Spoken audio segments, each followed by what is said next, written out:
How's that? Can you hear me now? Huh? Can you hear me now? This is a professional show. It's a professional show. That's right. We're on time. The audio works, and no one saw anything at all. Welcome back to We Watched the Movie. I am Mike. Jay's restarting his computer for the 15th time. Thank you, Jimbo. I like this shirt as well. It's flannel. It's flannel for the season. Thank you, Clinton. It is thick. Feels good. Jay will be here, Eggshen. Don't you worry. Don't you worry your pretty little heart. I know. Listen, I know, David. The lady who cut my hair did not do a great job. I don't know what this is. I don't know what the fuck this is. Not so much here or here, but right here. Like, that's not a blend, you know? Shit. $40. Sticking up my rump. You know what I mean? I don't know. Hey. Welcome, sir. Oh, wait. I did not have my headphones plugged in. There we go. Now we're rocking. Rolling. Hey, Jay got a haircut. I did. I told him, take it off, Johnson. Take it off. Looking smooth. Looking real smooth. Yeah, if I got a haircut, it was like back in the day, Mom would say, now you look like a human. Good job. I was like back in the day. Just pipe down, Mom. It's not like I'm a rock band or nothing. You never pay full price for pizza, late pizza. You don't do it. No, it's true. It's a true thing this gentleman said. Tonight we are tier list ranking Christmas. Christ. Clint said Jay's gonna look like he's gonna be in Street Fighter. I'm gonna go with the alcoholic one. I'm not gonna win any fights. I'll just like try it once. I'll be the cannon fodder for the show. Wind ain't no match. No match. It looks smooth, man. You got some gel in that bitch too? You put some gel in that. I always put gel in my hair. You do? I didn't think you were gel. In the West, we call it cum, but you know. I don't remember sitting in my special recipe in. Yeah. Yes. How's everyone's holiday seasons going so far? Has everybody got all their shopping done? Are we going to be fat on Christmas? We are. That's what you're looking forward to the most. Once you hit a certain age, it's not the Christmas. It's like the fat foods that you get to eat and stuff your fat face with. Yeah. Speaking of which, I'm struggle bussing right now. I just had some Buffalo Wild Wings and the grease. Wow, you're going to have to take a dump, dude. Yeah, I might. It's sitting hard. Yeah. Well, you can just turn your phone on and connect it to StreamYard and take a shit and talk to everybody while you're doing it. What's up, guys? Wait a second. Yeah, it's fine. Oh, my goodness. Yeah. Holiday season is in full effect, ladies and gentlemen. I have to go Christmas shopping tomorrow to get the last leave behinds of what I did not get. I got the rest of it online because I'm a smart son of a gun, but not smart enough apparently to get it all. I forgot some stuff. Fuck. Yeah, it's always crazy to me, like the huge rush of people that go to the stores and stuff. It's like, order that shit on Amazon, dog. Be fat. Be in your Wally chair and have that shit delivered. You know what I noticed though? Like Amazon's the worst actually, because you get on there Black Christmas, you get on there Cyber Monday, and it's all the same shit that's on sale. And you're like, I don't want any of this. That's why it's on the front pages, because no one wants it, because these are shitty gifts. Unless you're willing to spend like $400 or $500 for like the fancier shit on there. It's all a bunch of crap. I feel like. Am I alone in that? Yeah, you are. I feel like everything on sale sucks. TVs are cheap though. Well, it's not really on sale. They just put that up there to make it seem like it is. It's all bullshit. It's just stuff they can't move, and then they say, "Oh, it's on sale. It's super cheap for Christmas." It's not. It's just it could get moved, and then it makes people think that it's on sale. They're getting a great deal. Oh, don't you worry, Eggshed. 90% of my Christmas is on one of those. Eggshed is the one. He knows. That's right. I'm a lifetime member of a firm. They're gonna make a plaque just to me. Yeah, you don't worry about it. You put it on a firm, put it on a Klarna, and you say, I'll make more money next year. It's going to be fine, you know? By the way, that Odyssey trailer, Academy Award winning. Dude. Academy Award winning. Did you guys watch the Odyssey trailer? Take me on an adventure, Christopher. Take me on an adventure on your leaky boat with Matt Damon. I want to go. Toasted cheddar chalupa. The only one I'm not looking forward to seeing really at all is Tom Holland. I was like, what is he going to be like? Their sex toy they pass around on the ship when the men get bored? Like, fuck that guy. I don't like that dude at all. I don't want him a part of my action adventure men movies. Okay, he honestly stood out like a sore thumb in that trailer. He does. What's Spider-Man doing here? It's not even about he's typecast. There's just something about him, dude. He just does. I just don't see him in those kind of movies. I don't. He just doesn't have it. Like, well, yeah. Who fucking greenlit Nathan Drake? That was a decision. Idiot. That was a decision that was made on that day.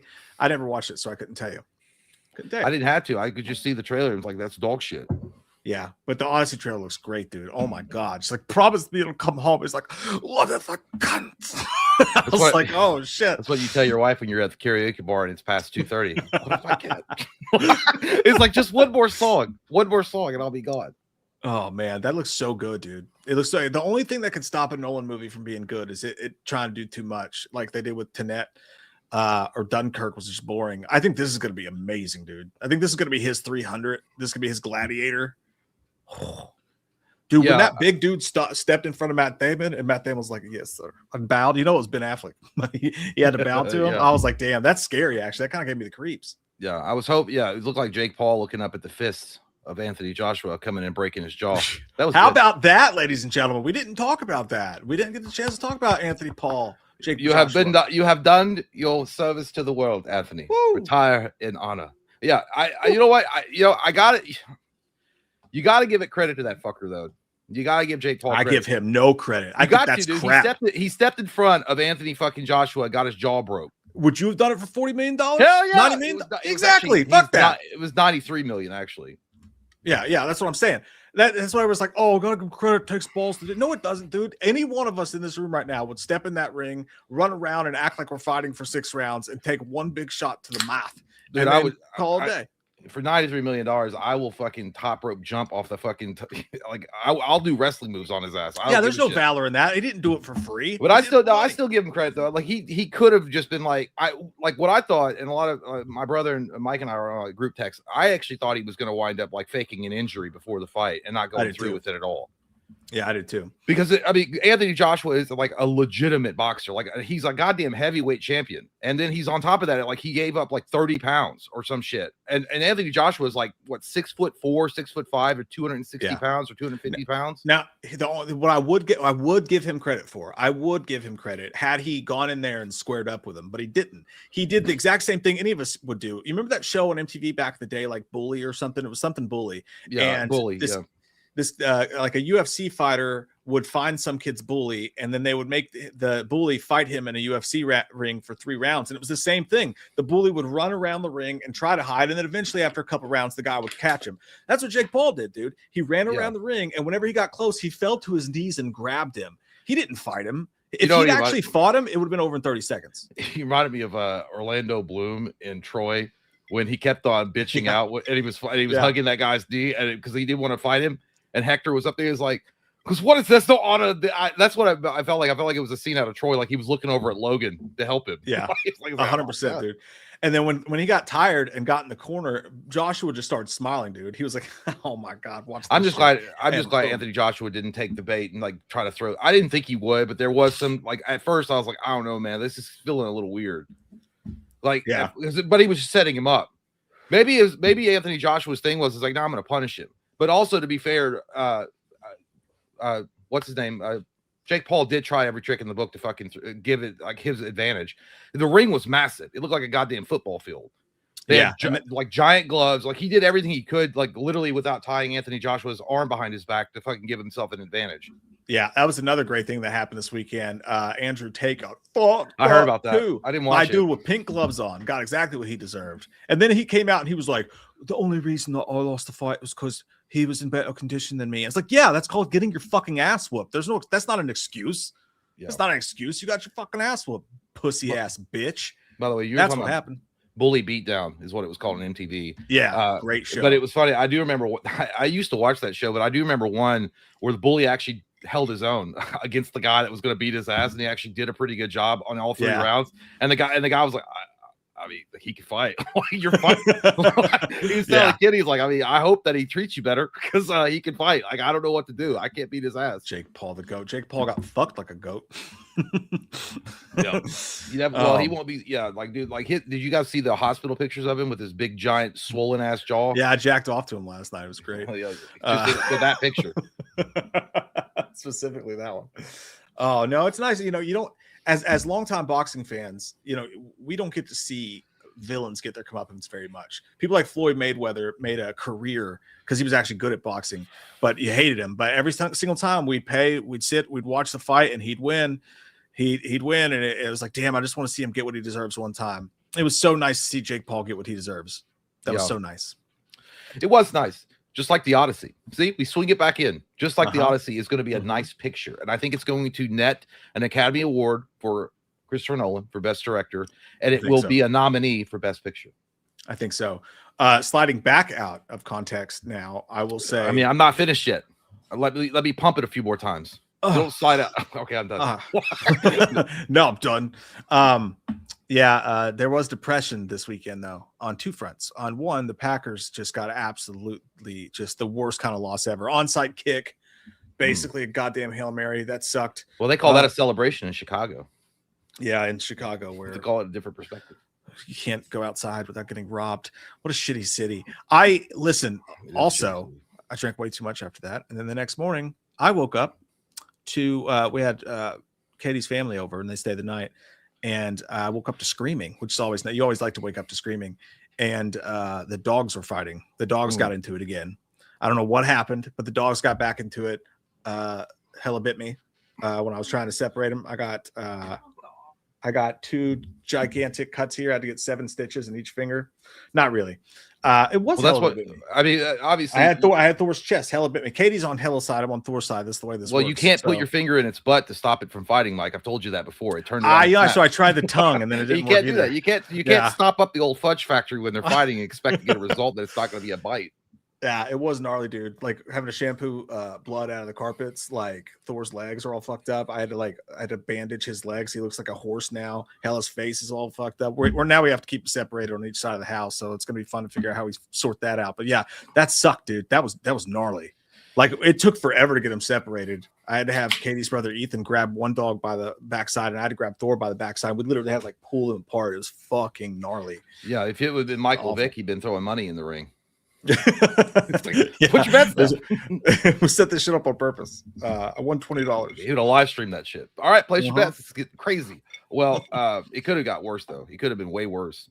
Yeah, I'm just glad we were home and got to them eventually. But yeah, they're not allowed to be around each other, and our house is not that big, so it's gonna be a situation to figure out. But we'll figure it out. It'll be fine. It'll be fine. Yeah. Anybody want a dog? Get rid of Hella. Get rid of her. Don't say that too loud. Katie will hear you. Yeah, she likes that dog. No, he said Hella. He said get rid of Hella. No words, just death stare. Well, I mean, just death I mean, stare. if you want a violent criminal versus a white sweet boy like Thor. Whoa, now. Like, he's the color of his goddamn fur is white. You fucking sickos. Take that shit to Twitter and cry me a fucking river about it. Or Blue Sky, I should say. It's okay. It's the holiday season. You know, he's a Christmas spirit. God, I can't even say white Christmas anymore because everybody thinks that you're gonna have a Ku Klux Klan and a rebel flag. When I say white Christmas, I mean the fucking snowflakes coming down from the sky because of elements in the goddamn atmosphere. What you mean you're dreaming of a white Christmas? Oh my God. Stick it up your ass and smoke on it. Oh. No, well, I would have, if I had been drunk the night before and woke up hungover and heard screaming, I'd be like, oh, fuck me. What did I do? Not like I'd killed anybody, but like I was like, oh shit.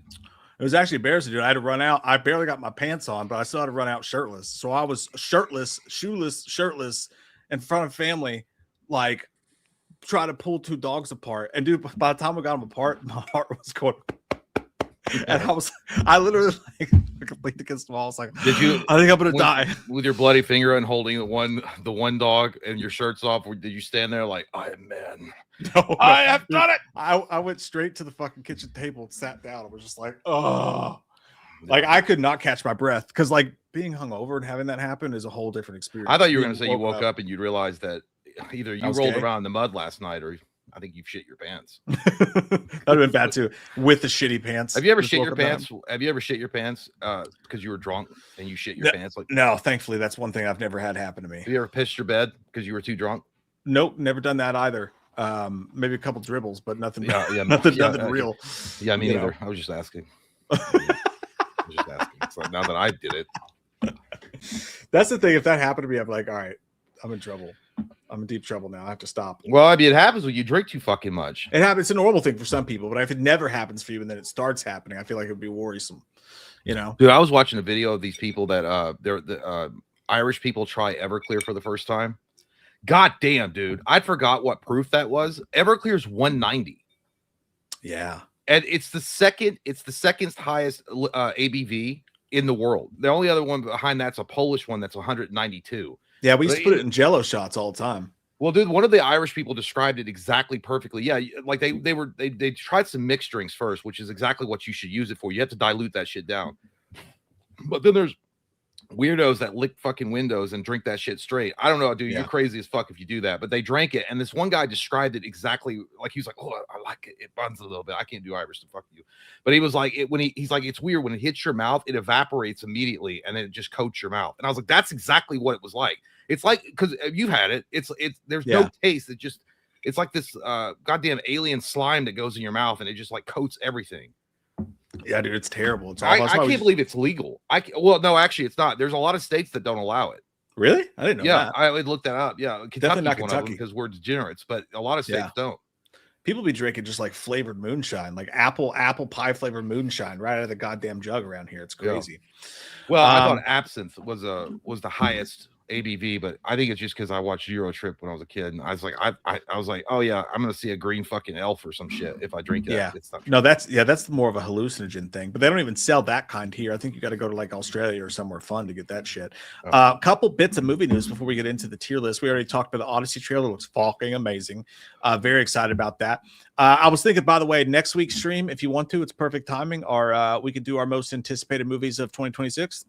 Okay. I'm sure the Odyssey will be on there. That'll be good. So look forward to that in your pants. But as far as the latest in the Warner Brothers saga, it's not over yet. You might think it's over. It's not. I didn't mean to click on the wrap. That guy looked like he just stole Willy Wonka's secret formula to the chocolate factory. I know how to make the everlasting gobstopper, and no one will stop me from revealing the Slugworth. He looks like Mr. Slugsworth's like uncle. They all look this way. Clinton Patreon stream Saturday night is the Patreon stream. Larry Ellison, daddy of the other Ellison who's running Paramount, has put up an irrevocable personal guarantee covering $40.4 billion extra monies and equity financing for Paramount's bid for Warner Brothers. That's an extra $40 billion on top of it. Daddy came in and said, "Well, son, let me open up the checkbook." I don't think Daddy has got the wiener that Warner Brothers wants to taste. I don't think they want to have Daddy's wiener in their mouth, because I think they're still going to refuse it.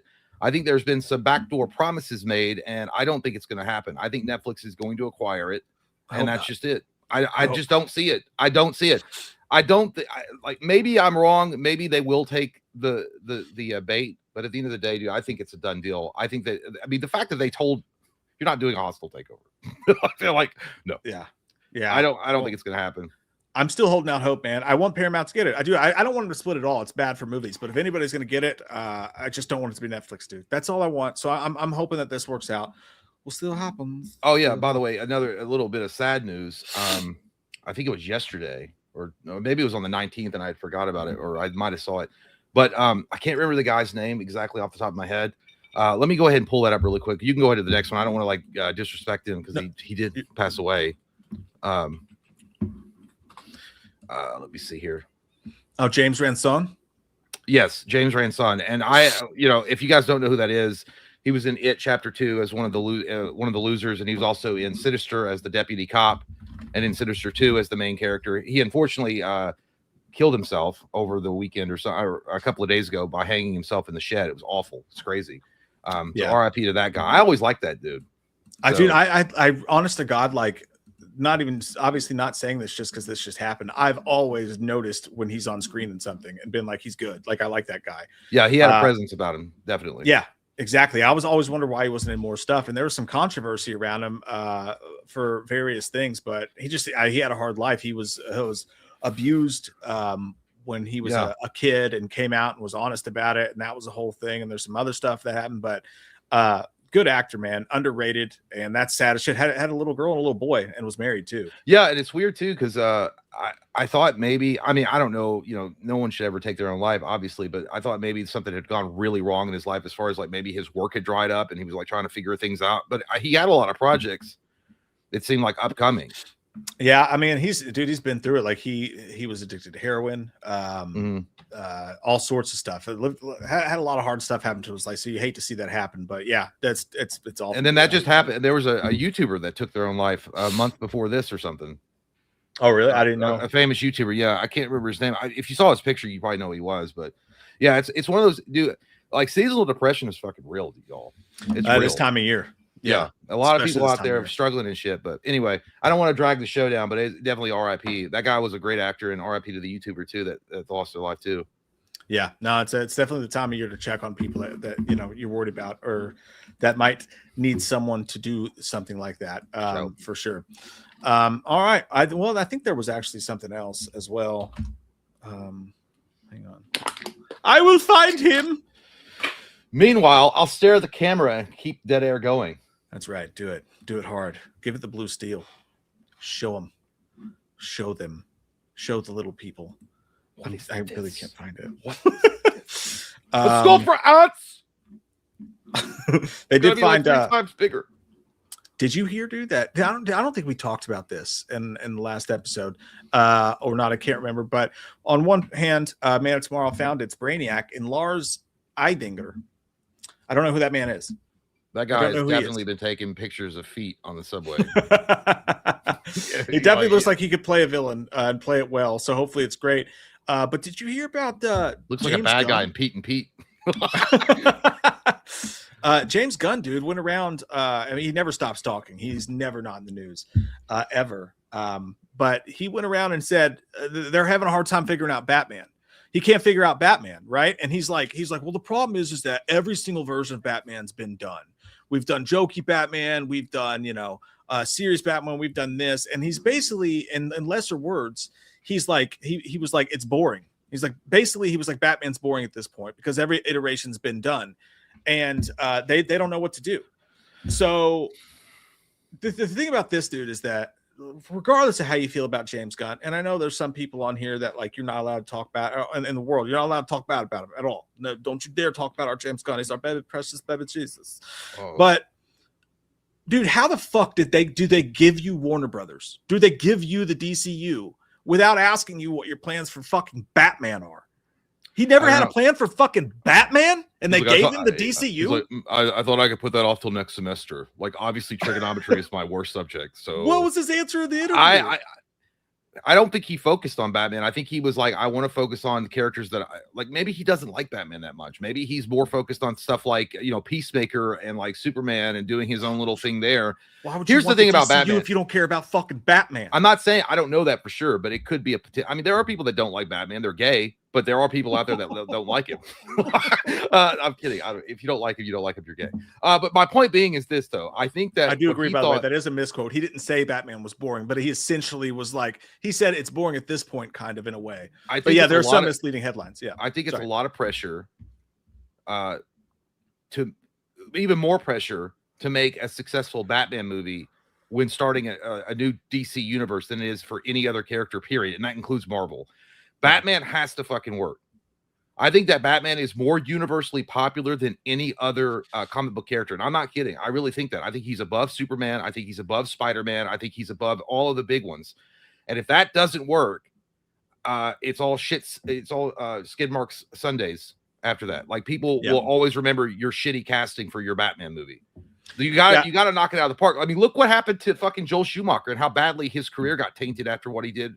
And it wasn't just him. I still refuse to believe that it was just Joel Schumacher's fault. That was studio interference and a lot of bullshit toy makers that were like, no, we got to sell stuff for toys.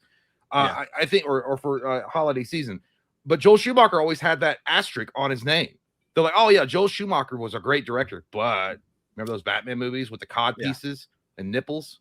Yeah. And again, I get, James Gunn side characters. You're right. He's great with side characters. Somebody said that in there. He's great with side characters, but you are in charge of the whole DC universe. You don't get to just come into Marvel and do fun stuff on the side. If you're going to do that, you should let somebody else run the DC universe. Batman is there's two 1A and 1B, and you can flip them back and forth, but it's Superman, it's Batman. You can't just be like, I don't know what to do with them. Make a decision, man. Make a fucking choice. Honestly, I think I feel like he's probably kind of wishing he didn't back himself to a corner where he was like, the Matt Reeves Batman is separate. I think he would love to get Robert Pattinson involved in his universe. And it doesn't fit his tone. Well, I know, but what else can he do? He's like, if he's saying everything's been done, right? He can't make a Matt Reeves Batman, which is the earlier career of Batman, which would make sense in his universe. He can't do the Ben Affleck Batman because then everyone's going to say you're chasing after the Grundle of Zack Snyder. Yeah. He can't do Michael Keaton's Batman because they're like, oh, it's just a Tim Burton ripoff. He can't do Adam West because then everybody's like, now you just took Batman back for 40 years and it's jokey. But it honestly opens up a whole nother line of questioning, dude. And I'm going to ask you this. Is James Gunn a one-trick fucking pony? I mean, look at Supergirl. I know he's not directing it, but dude, literally, trench coat, headphones, quirky music, cinematography looks the game, weird, quirky bad guys. All of his movies, while I like them, they all are almost, if you take a look back, they're the exact same movie. The ones that he's directed, they're the same movie. I don't think they're the same movie. And Batman doesn't fit into that. I think James Gunn is a good director. I think that he's got some good, he's obviously done some great movies. I'm not a personal fan of the direction that DC is going with his vision. I'm not a fan of that, and that's fine. You know, you're allowed to have your own opinion, but I think he's just nervous, dude. I think he knows he has to make that character. He has to knock it out of the park. And I think it's Warner Brothers breathing down his neck. This merger's happening. I think his crack is sweating real hard because he doesn't know what's going to happen in the future if this merger goes through. And there's a lot of fans of Zack Snyder. They're like, hey, you left your fucking toys out on the carpet there, Dan. Why don't you go pick those up? Because we already got a play set ready. I'm not saying that's going to happen. I'm not saying that they're going to restore Snyder or anything like that. But and by the way, his contract's up in 2027. Him and Safran's contract's up in 2020. They're on a lame duck contract right now, which means they only basically Supergirl comes out. If they want to not re-up him, they don't have to fire him. They just have to not re-up him. That's what's crazy. And I know what you're saying, Stacey. That like when it comes to Supergirl, fine, it's a space opera. I get all that stuff, and I wasn't too hard on the Supergirl thing. It does just feel like a Guardians of the Galaxy movie, but like that's kind of the point. Can James Gunn direct a movie that's not a space opera? That's not about a bunch of quirky side characters. That's not a jokey thing. I fucking love Peacemaker. It's one of my favorite shows in the past decade. But can he do Batman? Can James Gunn do Batman? I don't know. And if he can't do Batman, he has no business running fucking DC. You know, at this point, if I were James Gunn, I'd be like, whatever. I'm going to do what worked it before. I'll just go with the recipe that Snyder laid out. I'm going to get a big bulky dude like the fucking guy that everyone thought was going to be cast as Batman, Reacher. I'm going to get that dude. It's going to be a grizzled older Batman, maybe not like older veteran Batman, but maybe like in his 4th or 5th year. He's kind of feeling things out, but he's a rough and tumble type of dude. Style him after Arkham Origins, right? Where he's still wearing more armor and shit on his costume, and then just go from there. Yeah, that's what I would do. I would like, if you can't beat it, join it. You can't reinvent the fucking wheel. All right. Yeah. It's already been done a million times. And he's right. It's been done. Every iteration's probably been done. Just fucking go with what worked. Everyone's the big bulky ass Frank Miller Batman that Zack Snyder had with Ben Affleck. People loved that version. They thought it was awesome because you could say what you want about BBS and thought it sucked, but everyone universally agreed that Ben Affleck rocked the shit out of it. Yeah, I know, and I agree with you. But and that's what I'm saying. Like, I'm not saying he's a bad director. I'm not saying any of that stuff. But I'm saying he has proven, superhero wise at least, that all of his movies kind of feel the same. They have the same vibe. They're jokey. You know, it's a thing. It works. Hey, you got a thing. You dance with the girl you brought to the dance or whatever the fuck. But like, can he do a Batman movie? And if he can't do a Batman movie, does he need to be in charge of DC, or should he just be directing movies and let somebody else who has other talents and can mix stuff together well? Because Batman really doesn't fit into his universe right now. But was James Gunn going to direct it, or was he going to hire a director to do it? Oh, originally it was supposed to be Andy Muschietti directing Brave and the Bold. But then they've not given any clarity on what's going on with that. I don't know if it's still even happening. I know I made a flub with me Flash movie, but don't worry about that. Overlook Flash. Today it's Gotham City Day. I swear to God, dude, people are going to be like, what the fuck is Jay doing every time Muschietti is like mentioned? I don't know, dude. I will do it till I die. It's in my head, and he sounds like that every fucking time. It's an interesting conversation. And one little more bit of news to talk about. This, people might call me crazy for saying this, but I think this is huge Halloween news. Now, the news is just that the season finale of It Welcome to Derry drew 6.5 million U.S. viewers, and it's averaging nearly 20 million viewers globally and 11.5 million domestically. So they're definitely doing the season really two, good, season 3 really well. But I've maintained since the start, dude, the reason that we haven't heard about the Halloween TV series with Miramax and with Trancas, it got announced like a year and a half, 2 years ago, and haven't heard diddly dick shit about it. I'm telling you, dude, I think that they were waiting. You got 2 huge horror properties in the wings right now doing TV shows, slipping into TV shows, 3 if you include Alien Earth. But specifically with the slashers type stuff, you had it and you had Crystal Lake. And I think that Miramax and Trancas are waiting back, letting ends kind of the smell waft away from people for a while. And they want to see what these two things do before they start to really work on it. And if it killed it like this, I would not be surprised if we start hearing Halloween TV show news coming up very soon. I think so. I think, well, also with this show doing so well, if the merger does happen with Netflix, dude, there's also a good possibility we could see Freddy's Nightmares or something akin to that coming back. Oh my God, dude. That'd be the one thing that would make me be like, not so bad. Well, they already said they want to revive it. Like that's one of the first properties they want to like focus on. I'm 100% positive. If Netflix isn't stupid, dude, they're sitting back and they're like, look at this. Look at the numbers this motherfucker's pulling in. This bloody mouth go down you on your period. We don't care. Pennywise. All right. Nasty. Okay. Red Wing motherfucker. If he's pulling these numbers, people like this shit. They're going to line up for it. I'm thinking that they might try to revive it right away. Not right away. I lie. Maybe a couple of months. But I think they're going to throw a shit ton of money at a Craven estate. They're going to do whatever you guys want. We're going to put it on the table for you. And let's make it. Yeah. You fucking goddamn motherfucking camera. It better not. Dude, I just put a fresh battery in. If you think about it, you might be right, because part of the tie-up for Nightmare on Elm Street is the U.S. rights are one thing. The national rights or the international rights are a different thing. And then there's the Craven estate. So that's kind of a mess. But at Netflix, dude, if they just wanted to put out something in the U.S., with Freddy, it'd be a lot easier probably if they got it and they could. So that's one positive. Movie theaters will be gone, and the world as we know it will be a piece of huge shit. It won't happen until 2030. Freddy Nightmares. It won't happen until 2030. So something, but yeah, I don't know, dude. That could be interesting. And here's the other thing too. I'm torn on a Halloween TV show, dude. Like I really am. Like it's kind of like what they're doing with the Crystal Lake Chronicles or whatever the fuck it's called, Lake Crystals. My butt. I don't know what it's called. I don't care that much, dude. I want to see Jason Voorhees fuck shit up. I want to see him attack counselors for having premarital sex and not watching the kids. Okay, I want to see my hockey mask killer do what he do best, and I want to see Michael Myers do what he does best. I don't care about all the other stuff in between. I think that a Halloween TV show will appeal to some and people will get excited about it because they're going to watch every episode hoping for a nugget of Michael Myers. That's why they're going to watch it. Just like, I mean, did Gotham do well, the TV show? Yeah, it did well for a while. Yeah, but everyone was waiting around for Batman. But dude, that was back when, I mean, you could do anything with superheroes and it would do well. I mean, you could literally take. Well, I mean, I know and be maybe like, that's a bad example, but I mean, at the end of the day, I don't want to watch a Halloween show unless Michael's in it. I want to watch either Michael's in it, and I don't want to watch a Halloween TV show that's centered around let's find out why Michael pulls the wings off of a fly and shit like that, and wants to butt fuck a corpse of a weasel. It's the same guy. It's the same guy who's doing Crystal Lake that did Welcome to Derry. So who's to say they wouldn't try to get him, and he could try to do the same thing with Halloween. Let's do some non-Michael Myers Halloween shit, which I would not like. I would not. How are you going to do that? Because I don't know. I mean, I just don't see a Halloween TV show working unless you're going to reveal all the secrets of Michael, and then that just ruins the character. I hate when they do backstories on Michael and they show too much of his childhood. I just think that's dumb. I didn't like the direction. Rob Zombie's Halloween. You can say what you want about it, and I know that I liked it. I didn't like that they gave too much away of Michael's origin story. What makes Michael scary is the fact that you don't know why an upscale neighborhood kid just snapped one day. That's what makes him fucking scary. It's the mystery. Exactly. And to be fair, they didn't do that with Pennywise. He didn't show up till episode 6, but they did give us a lot of Pennywise in the final. Well, I mean, he's different though. He's like an elemental, like old school creature feature type of thing. Yeah, that's fine. That's true. You can't put Michael Myers in different entities. Like it's not going to work the same way. So we'll see. But let's get into Christmas time. Christmas. All right, jingle, jingle, jingle, jangle. Rub-a-dub-dub.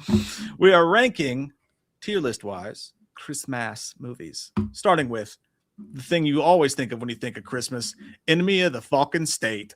Underrated. That's how I feel if I don't pay my taxes. I have to. Dude, I don't want to, movie. but I wanted to. I want to be an enemy of the state, but I can't. I hope people hadn't forgotten about this because it's a great Michael Bay, Jerry Bruckheimer, old school action classic. Man, this is awesome. You remember this movie? Yeah, not really. Enema. It's so good, dude. No, it's been a long. I've seen it. I don't remember it, so I can't really vote on it because I don't remember it. I didn't even know this was a fucking Christmas movie. Yeah, technically it's a Christmas movie. It's one of those. I'd say pretty rad. I love this fucking movie, dude. It's so rewatchable. It's been a while since I've seen it.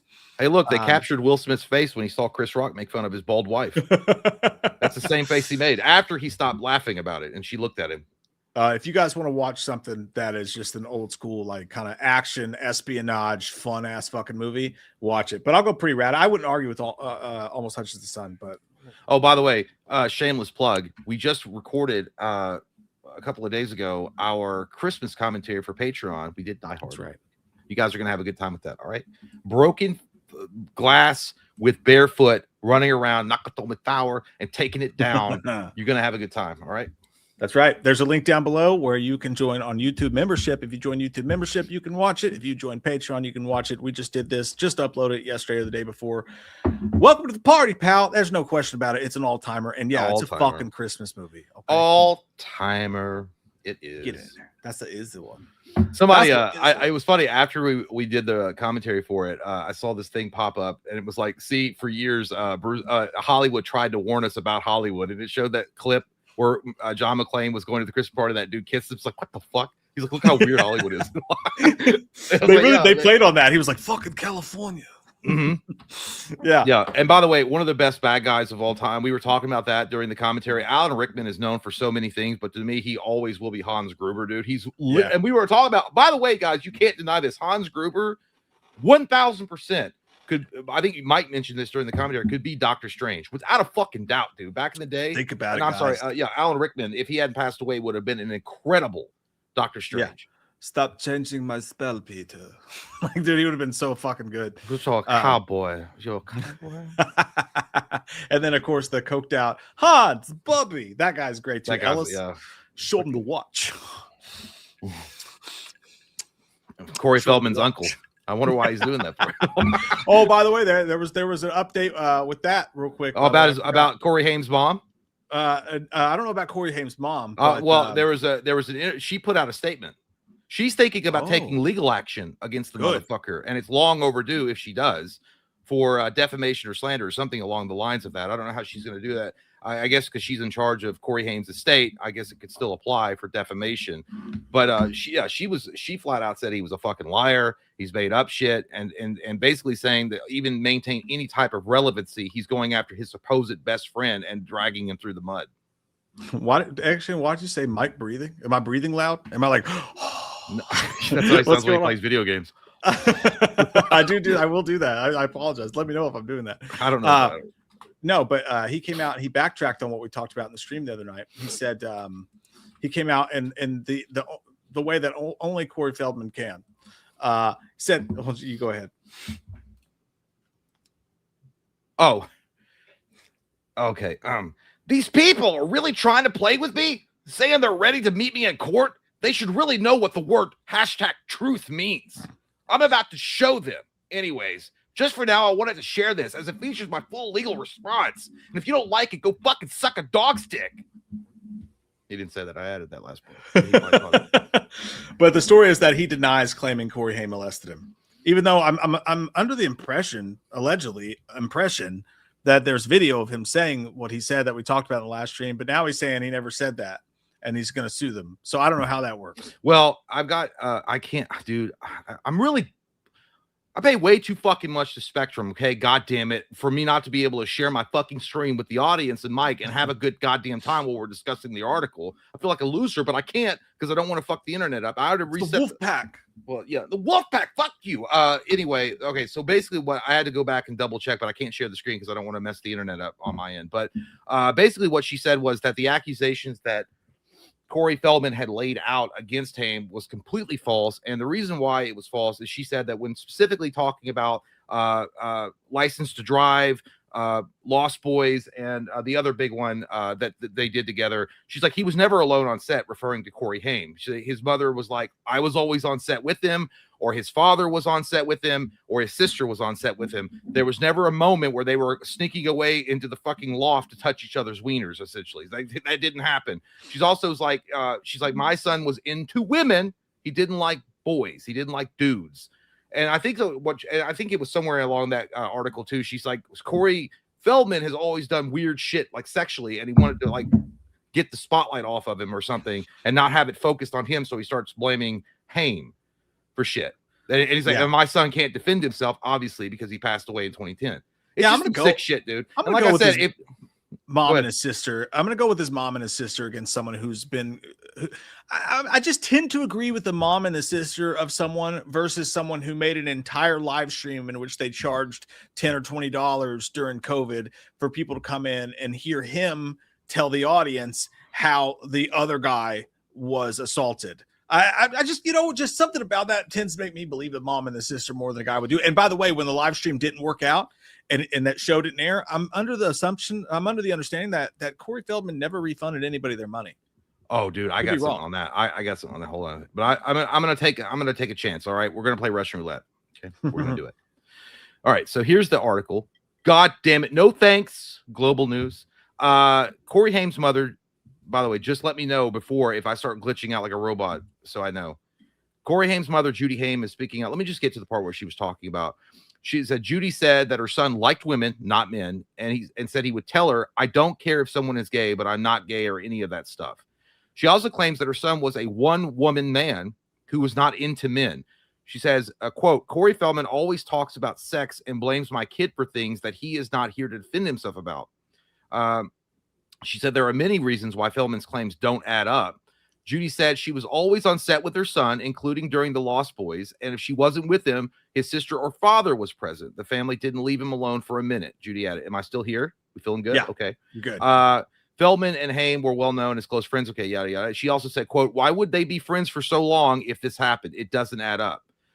She called Feldman's claims so defamatory and hurtful to my son's legacy that she is considering taking legal action against him. Earlier this week, and then she was where we have here was Feldman said, "I was being molested by Corey Haim, truth be told." He also went on to say, "When we did Lost Boys, Corey said to me, 'Hey man, let's mess around.'" Feldman alleged in a documentary. I said, "What do you mean?" And it was talking about that. So yeah, she's not playing around, which it's her son, dude, and her son is dead. Yeah. And this fucking skid mark trying to maintain any type of relevancy and it's not working. He getting booted off Dancing with the Stars and all sorts of shit. He decides to go out and just make a random ass throwaway comment. "Oh yeah, he actually touched my wiener on Lost Boys." Who? Corey Haim. He touched my wiener. Yeah, I don't know where that quote what the fuck? Where does that come from? So it's kind of hard to, it's kind of hard. And I'm not saying, listen, if you got proof, if it's real, if you got something to show it. I don't know. He's saying it didn't even happen. He's already backtracking. So I wouldn't. You know what? I wouldn't let him. If I were the mother of that kid, I'd be like, "Nah, dude, you're gonna." Because Charlie Sheen said the reason why he didn't sue him in court was he's like, "I didn't want to give the little fucker any more attention." Yeah. Well, how are Corey's Angels going to get their paychecks if you sue me? They need new panties. I don't even like it when they wear panties. Okay, Gremlins. Speaking of which, speaking of Gremlins, is Gremlins an all-timer? Is it an automatic all-timer? Or is it a conversation that almost touches the sun? I think it's an all-timer, dude. I think for what that movie did back in the day in the 80s, especially the fact that it apparently traumatized kids and they had to change it literally was responsible for creating a new rating in the MPAA. It's an all-timer. It's also a great fucking movie. But I could see where it was a sneaky ass movie that when kids went and see it, they're like, "Oh, it's a cuddly movie about like monsters, kinda," but it's really just a cuddly movie about friendship. And I'm like, what the fuck? That woman just killed that goddamn big gremlin in a blender. Yeah, it's an all-timer for me too. I agree. And you just don't feed him after midnight. That's an important key. You shouldn't feed me after midnight either because I have sugar issues and I drink too much. We can't get him wet either, which if it's a woman, no problem.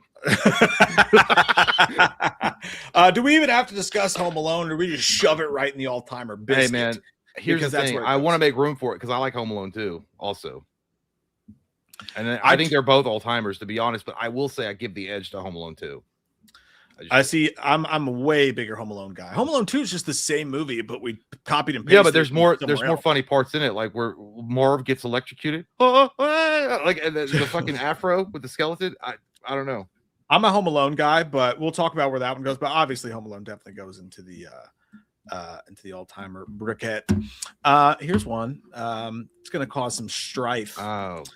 Shane Black's Iron Man 3. In my opinion, the best Iron Man film. I don't give a fuck. I'll say it, and I'll say it proudly. I love this goddamn film. I love it. What a sandy vagina you must have for Christmas. No, it actually has grown on me over the years. I didn't like it when it first came out. I thought it was kind of boring and kind of dead. The water. I thought it was. I felt the villain was a throwaway. The only cool thing about this movie was the PTSD that he was struggling to overcome, and that did make a lot of sense. They did follow that narrative really well, so I did think that was cool. That was a cool story element overall. But I forgot all about this even being a Christmas movie. Now the flashbacks happen because he crash lands. That little boy helps him build his suit back. You know what I keep thinking is, where's my sandwich? That's a great line. I put this, man. I gotta be honest. If the best I can do, the best I can give you is Pretty Rad. That's the best I can do. Now listen, I will say that it's not a great film in terms of a Marvel film at the time when all Marvel films were fitting perfectly into this box and killing it. Iron Man 3 came out and it was its own separate thing. So as a Marvel film, it may not have been what people expected. And that I understand. And you're right. It did have villain issues with expecting, because you're expecting Mandarin, a classic comic book character. And then they do the thing with Ben Kingsley where they make him a joke or whatever. So I understand why that upset people in a Marvel fashion. Well, even the main character, the main villain sucked when it was revealed. Yeah. No, yeah. And I don't like Guy Pearce very much. I'm not a big Guy Pearce fan, so I thought that was kind of weak. And also very, very Batman Forever, Jim Carrey, kind of a ripoff for sure. But dude, the fact that, how they handled a superhero having fucking anxiety and PTSD, I thought humanized him in a way that Marvel rarely got that good with their characters like Psyches or whatever. So for me, I would say Almost Touches the Sun. Jay says Pretty Rad. I'm happy to stick it in between where the sun doesn't shine. But we'll let you guys vote on this one. We don't do a lot of voting with the tier list because it takes too much time. We have something to get through, but I'll put a vote for this one because I don't want to be a dick who's like, I'm not trying to be a goddamn dictator over here and trying to shove my opinion down your throat. I'm not Kim Jong-un. You can watch whatever the fuck you want. It's one of, like, I literally had forgot that it was considered a Christmas movie, but the strongest part about that entire movie is the humanizing of Tony Stark. Dude. Even when he's like, I think it's an anxiety attack. He's like, me? I mean, that's so good, dude. I'm gonna put this poll up real quick. I'm gonna let you guys decide. But but it's weird too. I just feel like the movie, if they had focused more on that and kept that as a central, I mean, it was the central story, but then they had to throw in the cheap ass villain shit with Guy Pearce and then for some reason they thought it was funny to troll the audience with the Mandarin. Because Ben Kingsley was a fucking god tier choice as the Mandarin. If they had gone the direction of the comic book, but then they decided not to, y'all never see me coming. And then you get to find out who he is. Like, I just like nice haircuts and boutique style chocolates. I like hookahs and cocaine. We'll put that for a vote for you guys. I think it's again maybe not a great Marvel movie for what was expected, but I just thought it was a great film. I've never seen all timer. I've never seen it, dude. Don't watch it tonight after you're done drinking. Don't watch it tonight after you're done drinking. It's a fucking tearjerker. Holy shit. Yeah. Is it entertaining? I mean, it's a great goddamn movie. It's an amazing movie. I mean, a lot of people will probably pass it over because it's a black and white and older film, but dude, it is an insanely good fucking movie. Insanely good. I need to watch it. I'm gonna veer on you. I'm gonna go with you. All timer. It's a Wonderful Life. That's what I would expect from people who have seen it because I've heard a lot of good things. To me, dude, Just Friends. To me, Just Friends is an all timer. Some people make, I don't know if I put it in all timer. It's an Almost Touches the Sun for me though. It's more than saying sorry. Daddy want a lobster. Daddy want a fish. Go get that. That's exactly my face when I realized that the camera is on a selfie mode and not the other way. Dude, and they had Casanova in there as Dusty, and he comes in. Remember when he tries to play the song? He's like, "I wrote this song for you." He's like, "Sandy, oh, God damn it!" Yeah. And then when he's playing in front of the family, he's like, "It's like he's got 12 fingers." I remember there was it wasn't like a big controversy. Like some people thought it was kind of shallow for them to be like, "Oh, he lost all this weight. Now he's like a handsome guy." They should have kept him in the fat suit and showed that love conquered all. I'm like, all right, guys, shallow hell.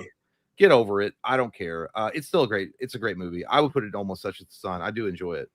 Yeah, the crowd's agreeing with you. I'll agree with you guys. I'll put it in Almost Touches the Sun as well. I fucking love it. I'm gonna watch it very soon. Did you watch when the when he actually did the whole "I Swear" song at the end after the credits. Yeah. That was so good, dude. You could tell that Ryan Reynolds was into that shit. Like I love that song, dude. I was like, yeah, I mean, back in the day when that song came out, yeah, you'd stand alone in your room and sing it in the mirror. People forget about that movie, dude. I forgot about it before I was making this list. It's so good. How about Jay's gonna get all hard on this one because he loves some Krampus. I love me some Krampus. I'd put this fuckable at best. I don't think it's that good, but Jay I love it, dude. I love it. Listen, I'm not gonna go with me wiener and where I want to put it. I want to put it in Almost Touches the Sun. I feel like it's a movie that keeps on giving. I feel like it gets better every fucking year, and I love that. But I'll agree to put it at Pretty Rad. I think it's a pretty rad film. It's the giving season of Christmas. I'll go with you on it. Although I would put it at fuckable. I think people tend to like it more than I do. It was, I don't know. It's kind of like Thanksgiving, kind of like Eli Roth's Thanksgiving, where it starts out and it's kind of a joke or whatever, and then it gets sort of serious as it goes along. But yeah, I like how they blended the comedy. It was like honestly, what it felt like was like a Diet Coke Sam Raimi Christmas movie. Like, I get that a little bit, like Evil Dead elements to it. Not really, but you know what I mean. Like if he did a Christmas movie with elements of Evil Dead, it would be like that. Oh my god, dude! Sam Raimi could direct the fuck out of a Krampus movie. That could be an all-timer right there. But we'll settle for Diet Right because we can't afford Diet Coke right now. So, pretty rad that one goes. The Last Fucking Boy Scout. Yes, it's a Christmas movie, kids, and to me, it's an all-timer. I'm sorry, this is one of the most unheralded, kick-ass action movies of the '90s, dude. It's like, touch me again, I'll break your nose. And the guy fucking hits him again, and he breaks his nose. Or he's like, touch me again, I'll kill you, or whatever. Daniel Harris was in this as well. Yeah. I remember liking it. I don't remember. I'll let you put it where you want. I just don't remember it. I've only seen it. I've seen it a bunch, but it's been a while since I've seen it. But I don't remember. I never really got like the all-timer feel to it. But it's a great movie. Yeah, dude, it's so good. When he catches his wife cheating, and he's a detective, and he catches his friend cop in there, and he's like, head of gut. He's like, come on, man, don't. He's like, both or whatever it was. But like, dude, it's such a good movie. And then he sits in the car. And it's such a Shane Black moment. He sits in the car and he looks at himself in the rear view. He's like, you a loser? Nobody likes you and you're going to lose, or whatever the line was. Dude, that entire movie is so Dude, they were really trying their best on this cover too. Bruce Willis's hair had stretched out as far as it can go over his scalp to cover it. The male pattern baldness. Like that fucker's screaming. Hey, Joe, don't go. I mean, go if you want to go. But I just want you to know that everybody here in this chat hopes that you have a better fucking day. All right, you stay here, Joe Pinocchia. I like your coffee. Or go, whatever you do. We're all rooting for you to have a better day tomorrow, buddy. It happens. It happens to the best of us. I hope your day gets better. We love you, pal. You better stay here, Pinocchia, because I want some fucking coffee with your name on it. Joe Pinocchia sounds like a hell of a fucking coffee. That's a badass name. That's a badass fucking name there. Have a better day, brother. All right, I'm putting it in there. I want to be selfish on that one because I love it so much. I love women so much. I can please stay away from them. How about Randirgams? I love this fucking. Dude, I haven't seen these in fucking forever. I don't Reindeer Games. Oh my god! I know I've seen the movie. It's been like 1,000 years. Like these are movies that I watched once, maybe twice, and then I kind of forgot about them. Yeah, I fucking love Reindeer Games, dude. It's so goddamn entertaining. And it was back when people kind of shat on Ben Affleck. It's like, oh my god, Ben Affleck, whatever. But it's a badass fucking action movie. Gary Sinise is a badass bad guy in it. Shit, there's a sex scene with him and Charlize Theron that people have a hard time forgetting. I don't, because I'm not a pervert. But I love this movie. I don't know. What do you guys think, crowd? I'm Almost Touches the Sun, but I don't want to. I feel like I'm making all these decisions here. So you guys tell me. Name it in the chat. Where do we put Reindeer Games? Looks like a fucking cologne commercial on the cover. It does. It's a great heist movie too. It's like got some Ocean's 11 vibes to it. Yeah, looks like Polo Sport. Polo Sport, the only name in cologne. Actually, Polo Sport sucked. I like Polo, but Polo Sport was nasty. I had Polo Sport a lot. A little blue bottle. I know. I can smell you. Hey, fuck off, pal. It was called Kmart discount. Mr. Oversprays jupe all over himself. Actually, it's Curve. Curve is the thing. Yeah, Curve is badass, dude. Curve is a national treasure. It's not as badass as you thought it was. All right. No, it's still amazing. No, actually, it holds true. Okay, it's an amazing institute. Bad Santa. I think that if we're gonna for a month, I think it's for me. It's an Almost Touches the Sun film. It just is. Okay, I remember first watching it, and the first he's mall Santa and he's having a goddamn salad. And he's so goddamn gross, and he's so relatable though, because you get that. You got to go to work and you got to put on a bright smile, and you don't want to be there, and you smell like piss and fucking booze, but you're there and you're eating your salad at the food court, and some snot-nosed kid comes up to you and says, "Hi, Santa." It's like, God damn it, I'm on my lunch break. I was like, it was right there. Classic.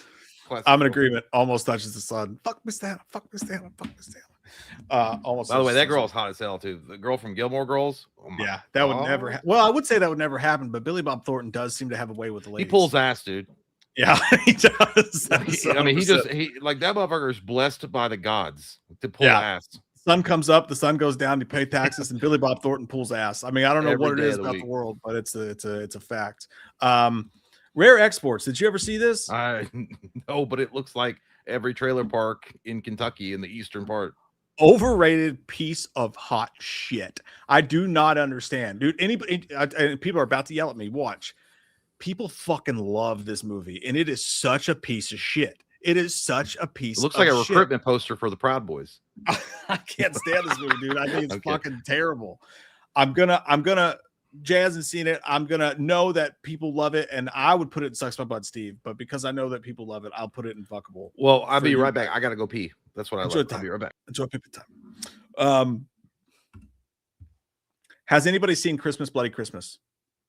Has anybody seen that kid is back on the escalator? This movie's fucking awesome, and I mean fucking awesome in the fact that it's not perfect, but it just came out like a year or two ago on like VOD.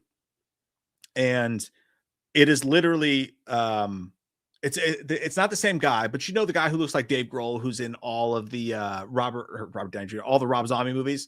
It's a guy just like that, and he works at a record shop with this girl, and she's really hot or whatever, and they like close the record shop down, and he's like in love with her or whatever. But they like part of the movie is just them walking through the streets, getting drunk and high and talking about music like Soundgarden and Metallica and Lemmy and all this stuff like that.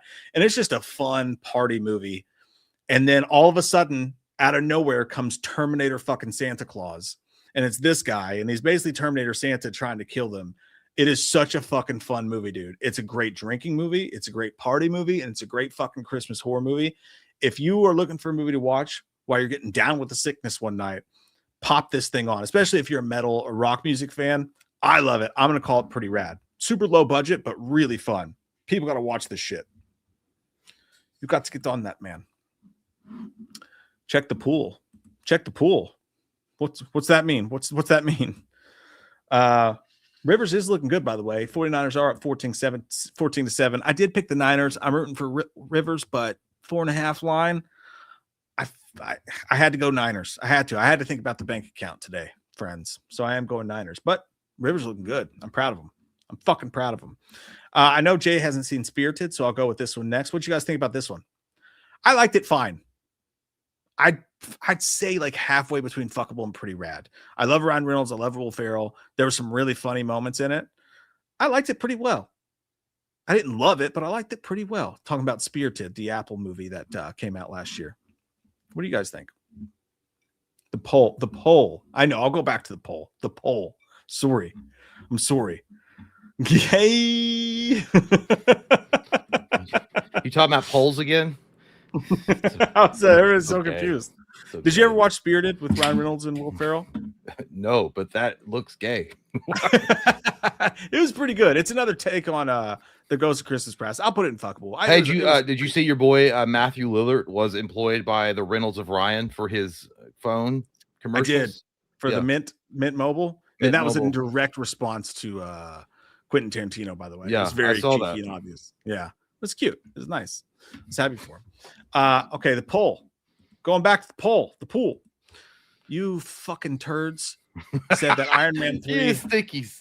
You fucking turds said that Iron Man 3 was fuckable, and I hate you. Damn, dude, I put it at pretty rad. And I know. Like, I should have just listened to you. 15% of you are still my friends who said it almost touches the sun. 15%? Oh my god. 39% said pretty rad, but 45% of these assholes said fuck me. So that's where we'll stick it. And I don't agree. And I hope you all know you're not getting shit from the end of the tree. Movie critique license. This is dog shit. Where it is. All right. Go on to your hole. Go to your hole. You don't deserve to be there, baby. You don't deserve this, baby. It's not a trap, baby. It's a cage. All right. I like not being in the majority. You fucking followers. All right. How about I'm a comeback kid. I'm the comeback kid. Comeback kid. Black Christmas, the remake, Skin Cookies. This is a fun little movie. I thought we were gonna like go one Christmas without like race being involved in everything. Can we just not have one good fucking Christmas as a nation? What the hell's going on? No, I know what you're talking about. I never really liked Black Christmas. That, to be honest with you, I always thought it was like, well, no, the remake. Yeah, I put it at fuckable at best. I don't think there's. I don't know. No, I was just gonna say I don't think there's anything wrong with this movie being fuckable. I enjoy it. It's dog shit at times, but it's really entertaining at other times. So I could argue pretty rad, but I think fuckable. It's the quality is fuckable. The quality of that movie is definitely fuckable, for sure. All right, what do you think about Jim Carrey's The Grinch? We're scooting, by the way, guys. We're making crazy scoot boogie. Yeah, and then we actually have to like do a show that we don't have. It'll be fine. I put How the Grinch Stole Christmas. I put it. Yeah, I put it at Almost Touches the Sun. I love it. Like, okay, listen. Anytime a lead actor has to go through CIA hostage training or whatever the fuck he had to do just to wear the fucking suit, that's dedication to a craft. All right. Yeah. And it also spawned some of the best character actors at Universal Studios who you can go visit that do a bang up job. He's a staple of modern media now, his version of the Grinch. And I appreciate that. And therefore, it is an ATTS. Yeah, I'll agree. It's one of my least favorite Jim Carrey movies, honestly. I don't know why. Just kind of like the aesthetic of it annoys me. Like the Who's face is annoying. There's something about it. I don't love it, perfect you got to give it respect where it's due. You know what I mean? Like, I think Almost Touches the Sun is perfectly appropriate for that one. All right, Jay, listen, you've still not seen this movie because you hate me and I'm supposed to be your best friend.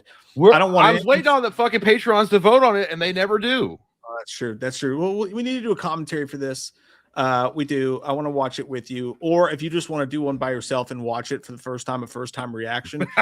Okay, if you guys want me to react to a 20-year-old fucking movie called Kiss Kiss Bang Bang, I'll do it. It's fucking that good, man. It's another Shane Black classic, dude. It is Nice Guys. Do I need alcohol with me when I watch it? Is it one of those kind of movies that you'll need to drink? You don't need it because it's entertaining, but it's the kind of movie that's fun to drink. That's what I'm saying. Okay, so I'm just trying to make excuses for my alcoholism. I like that. Okay, good answer. Yeah, we like that. I'm getting all kinds of all timers, and who am I to fucking disagree? Because I love this fucking movie. I'm gonna listen to the crowd, and I'm gonna put it in all timer because listen to the people, man. Listen to the people. I want to see it. I'm just wait.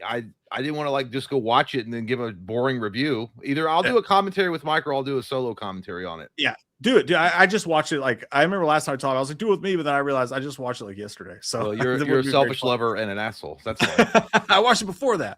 But dude, yeah, Robert Downey Jr., full on Iron Man, Val Kilmer, Gay Perry. Who's the main guys in it?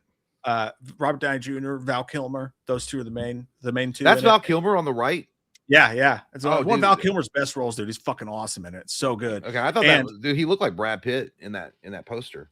Yeah, dude, it's fucking amazing. You're gonna love it. You're gonna love it. Sweet Sunshine. Speaking of Sweet Sunshine. Okay. Speaking of Sweet Sunshine. Tell me, Sunshine. Speaking of Sweet Sunshine, I'm gonna do the turkey one this time because I don't have a Christmas one. Here's the cloud. You ducked your donut, you gave her dog a snozzle. Give me a fucking break. He's probably a queer. I made them by hand. Enough! This Michael Myers! You stop her like a Thanksgiving turkey! Bullshit! Take that damn thing off.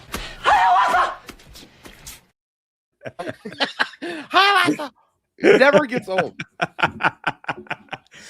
Boy, oh boy. Hey, as we always do, we're going to answer every single super chat and man. Stream Elements where you can donate without YouTube taking 30% of your chats. We're going to answer every single one, but when someone comes in with a big old Santa-sized Christmas bag of super chat like this one, we'll get to it immediately, and that's Lee, the Machine fucking Bowers. Thanks, buddy. Thank you, man. Too kind of you, man. He says, hey, my handsome fellas, happy holidays. Tomorrow is my birthday. I turn 33. Woo! Woo-wee! Happy early birthday, man. Happy birthday, dude. If anybody deserves it, you do. I hope it's fucking awesome. He says, hey, Loomis and Chalice, let's party. Which one of y'all dance in the poll? Have y'all y'all both have an amazing Christmas. By the way, I farted. Thanks, me too. But chocolate thunder is what I got in the receiving end.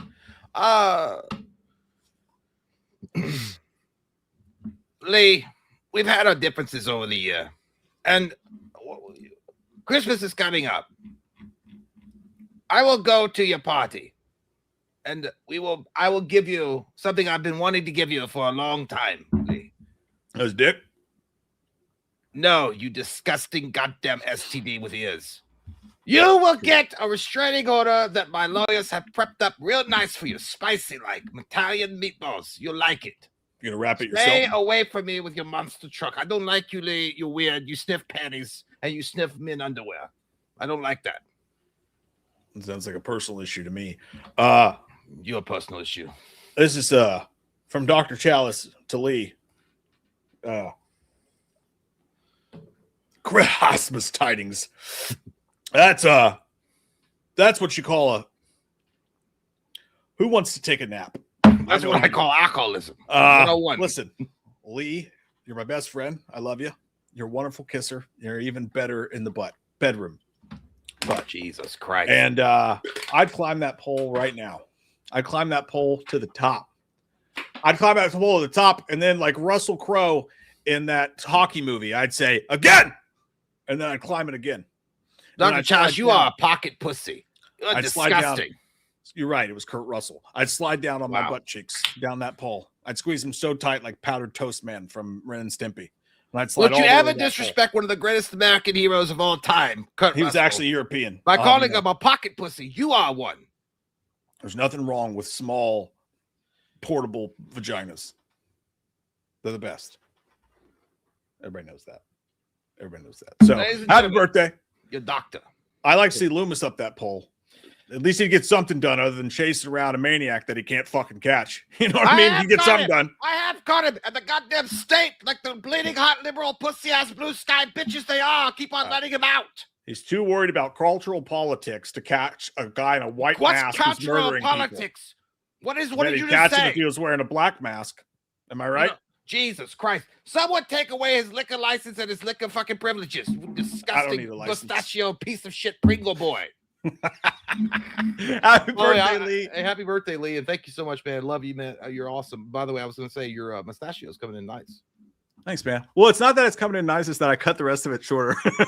So it makes it look thicker. I'm telling right? you 100%. You got to go with mustachio. Go I with would, but my wife calls me a pedophile. Fuck that, so, dude. Put yeah, some it's wiener just not- down. Put some It's salt not a worthy juice out. trade-off. I was like, okay, I have my friend who thinks it looks cool versus No, my dude, wife okay. who thinks you know I what? look like a pedophile. Make a poll. Like, Make a poll. Make a poll. Make a poll.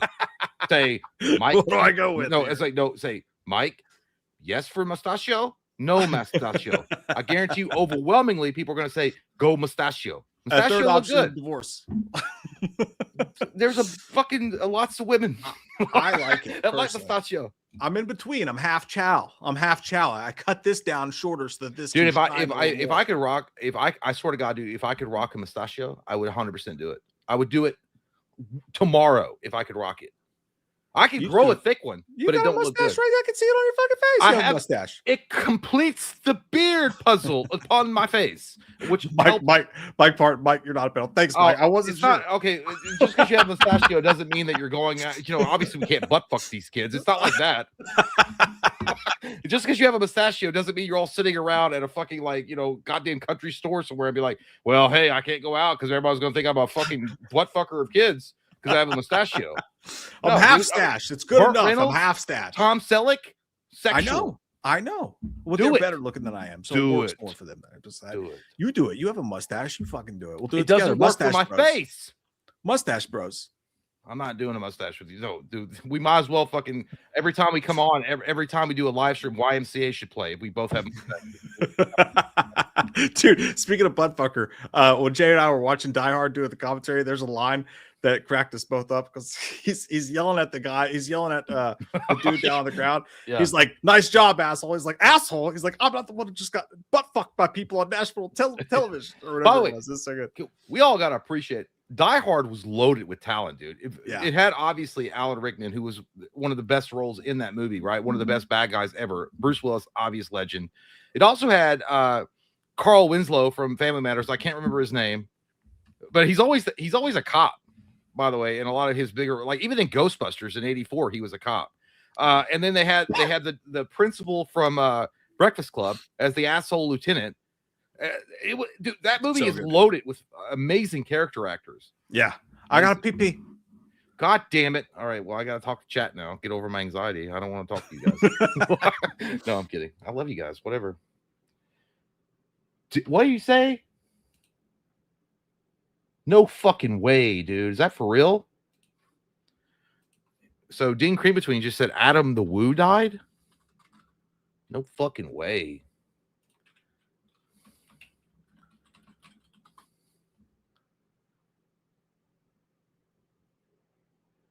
Holy shit, dude.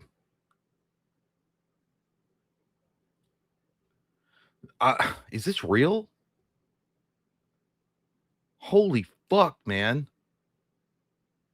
Yeah, I can't read it. It says on somebody posted on Facebook, the Nate guys and gals. All I can read is, unfortunately, about an hour ago, news broke out that Adam the Woo had passed away. Holy shit. Let me see.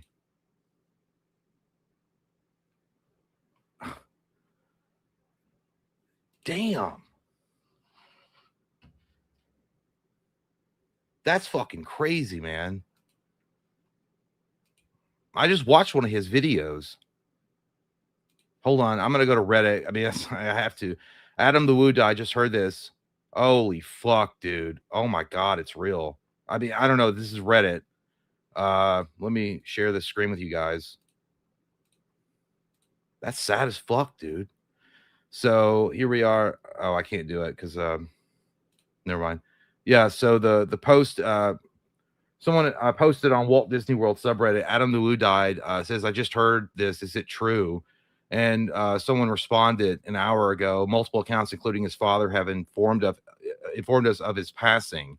I want to believe this is all just a big elaborate hack and prank, but I'm not seeing how that's possible. Someone said 15 minutes ago, sadly, Justin Scard, Splorian Ryan, Jenna Does Disney, Passing Through Productions, Video Bob, and multiple other accounts have confirmed. God damn, dude. So no, yeah, Adam the Woo, he was like he's like it's not a streamer, he's a YouTuber legendary YouTuber, in my opinion. He would go to like various places across America and do like, you know, vlogs and shit. Damn. I mean, I don't.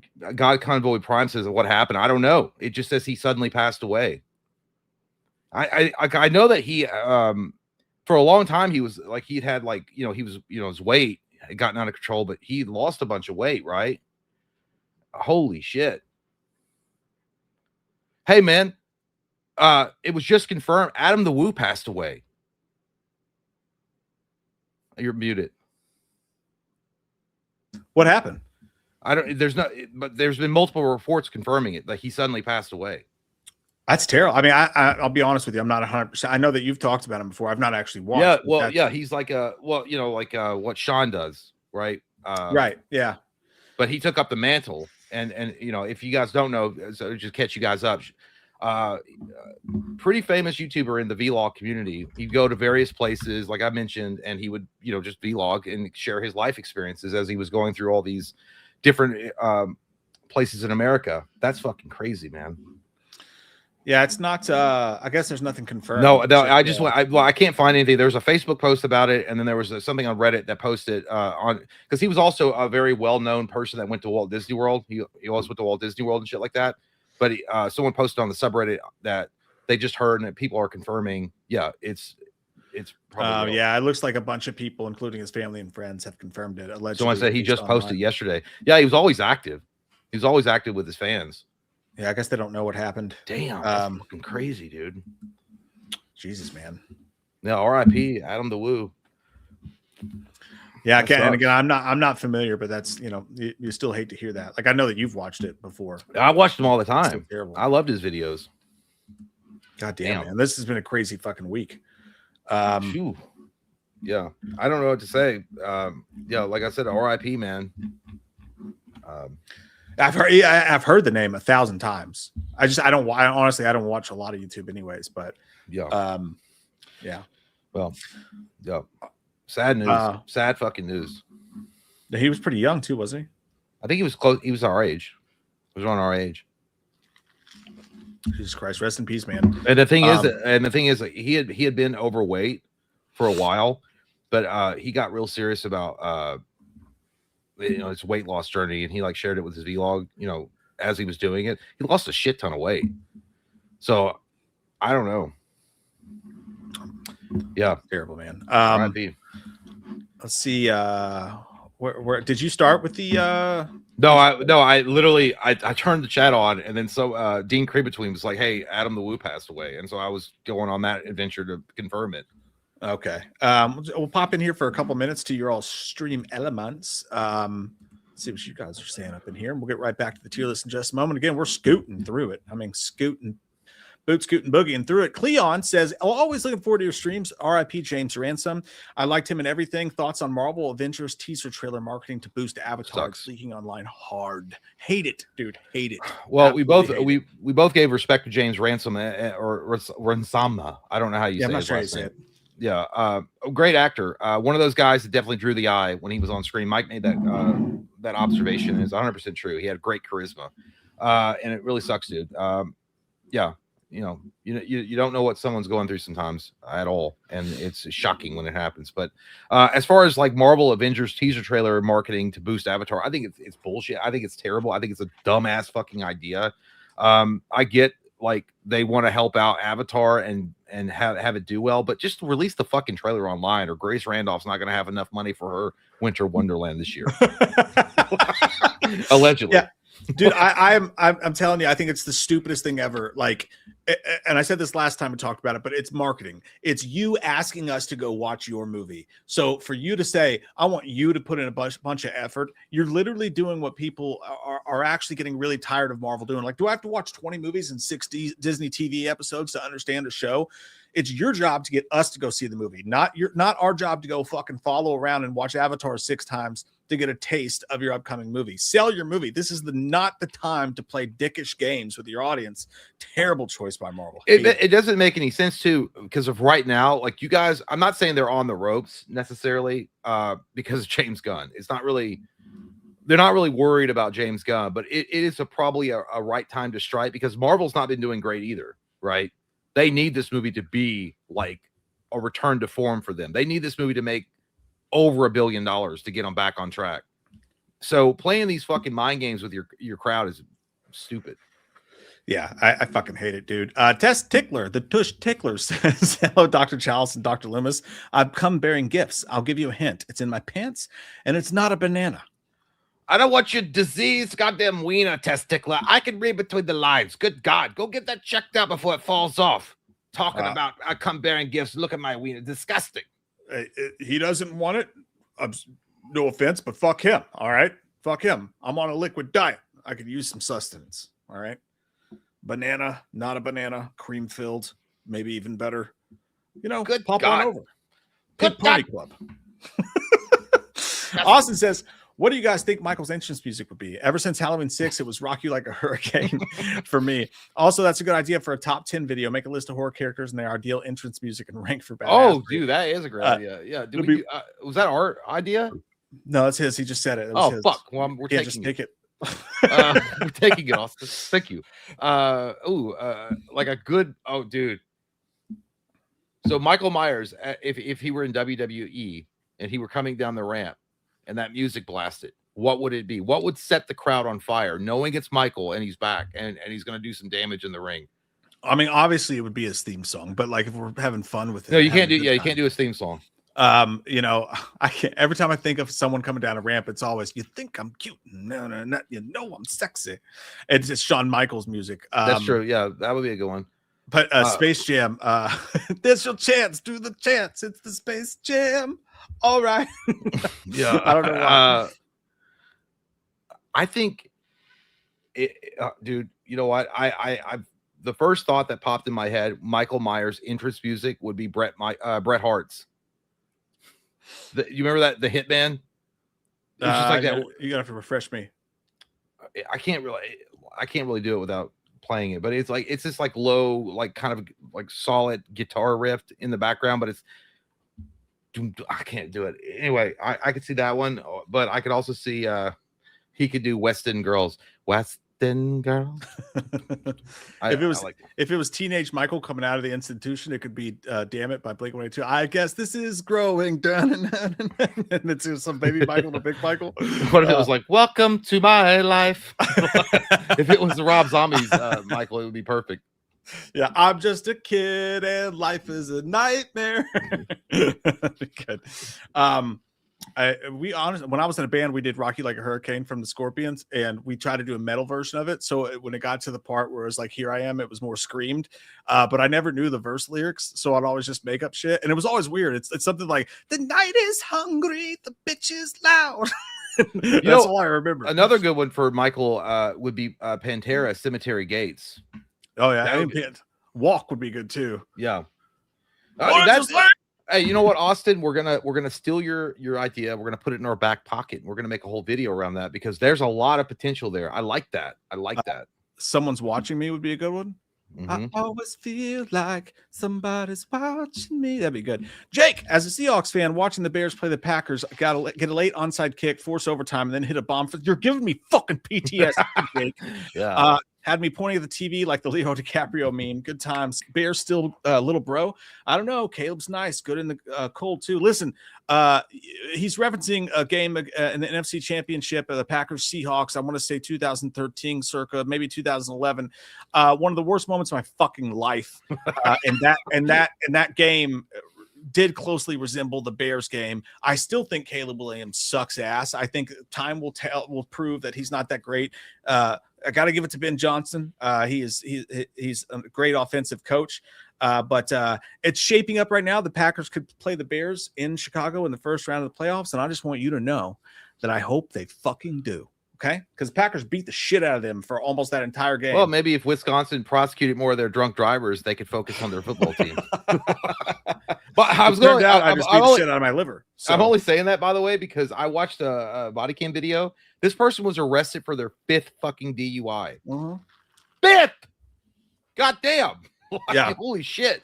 Meanwhile, in Detroit, if you get a second DUI, they take your license for your entire life. No question. You know what? Here's the thing about drunk driving. I was reading comments about that particular video I was watching about this person that had a 5th DUI. By the way, they had their daughter in the car with them, and they were supposed to be taking them to the hospital.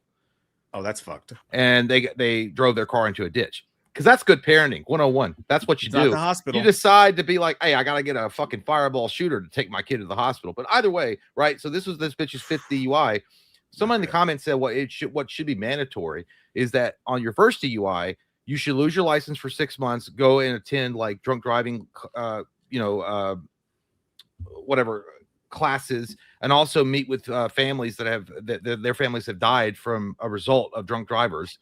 And then that's good, right? The second one, they said it should be a permanent ban on your license forever. And then if you get caught for your third one, a mandatory of 15 years in prison. Yeah, well, I mean, in again in Michigan, your second DUI, you lose your license for life, no question. Which that's pretty damning in your life, Actually, they were trying to go with the person in the comments were trying to go with the 3-strike rule. Yeah, in California, if you get what is it, a felony for 3 strikes, you're out. Like the 3rd strike, you get a life in prison. They were trying to say like that's what you should get for DUI. Because dude, it's so fucking selfish. Life's a little intense. I think that's. I don't think. Well, we don't have room for it. First off, there's no fucking. Yeah. The prison population's already overcrowded as it is. We don't have enough, space.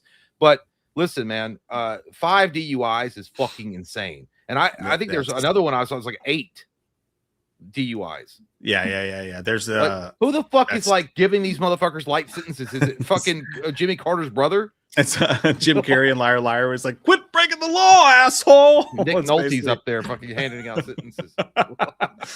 Man of Tomorrow says, hey boys, just want to say Merry Christmas to you guys and the entire Wham fam. Since we are talking about Christmas movies and Batman, how great would it be for a Batman movie set during Christmas with Mr. Freeze as the villain? Now, we are going to do Batman Returns in the tier list, which we'll return to shortly, which is a Christmas Batman movie. However, adding Mr. Freeze as the villain, top-notch shit, Man of Tomorrow. Maybe that'll give James Gunn some fucking ideas. One of the most misunderstood Batman villains that has never had his due in any movie, right? The only time, well, they did a good job in the Batman the animated series, but as far as live action, Arnold was so far off, it was ridiculous. But I would love that, dude.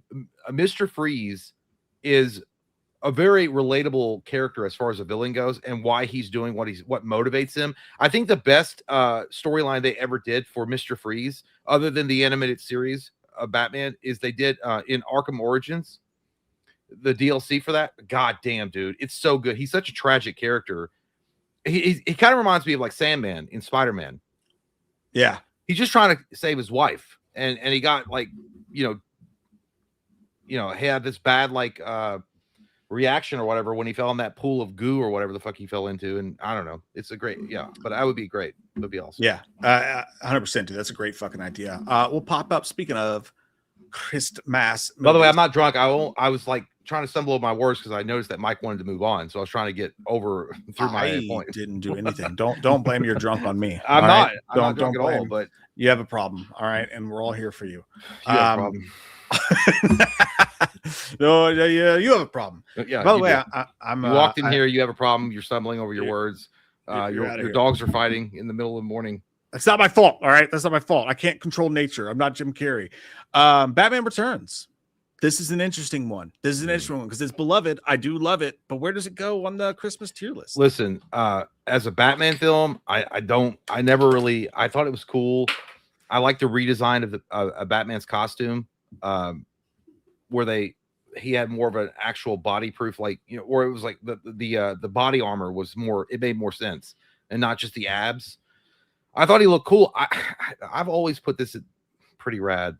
Like, not only as a Christmas movie, but as a Batman movie. For me, that's where it is. I want to say that you're wrong because I like saying you're wrong. That's fine. It feels good in and around my hole. I'm gonna play this crowd like a harp from hell. Harp from hell. But I'm gonna say pretty rad as well, because when you go back and rewatch it, it's great for a little while, and then it gets kind of silly and dumb a little bit. You know what I mean? It went way too far. Tim Burton's Sex Dungeon in a lot of ways. I love it. I love it as a movie, and I'm glad as fuck that it exists. And I have no problem putting it Almost Touches the Sun, but I think Pretty Rad is kind of feels appropriate, to be honest. Is Michelle Pfeiffer the greatest Catwoman to ever live? Yes, undoubtedly. The one in the first movies, the silly movies. God damn, she was hot. Adam West. Adam West movies. Julie Newmar. Yeah. Woo-wee. Tu Wong Fu. Thanks for everything. You know what I mean? Well, also, you also had Lee Merriweather took over, and then there was this guy said Zoe Kravitz. Well, Zoe Kravitz definitely got fucked on the Batmobile, supposedly, by she was dedicated. No, Eartha Kitt. Eartha Kitt was also amazing as Catwoman. I will say Julie Newmar. Oh my god, dude. Oh my lord. Fucking amazing. Let me just do it in betweenish on this one. I'm having trouble. I'm having trouble like RoboCop.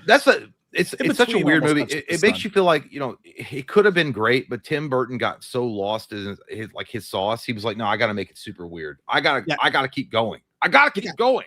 It got too weird. You know what I mean?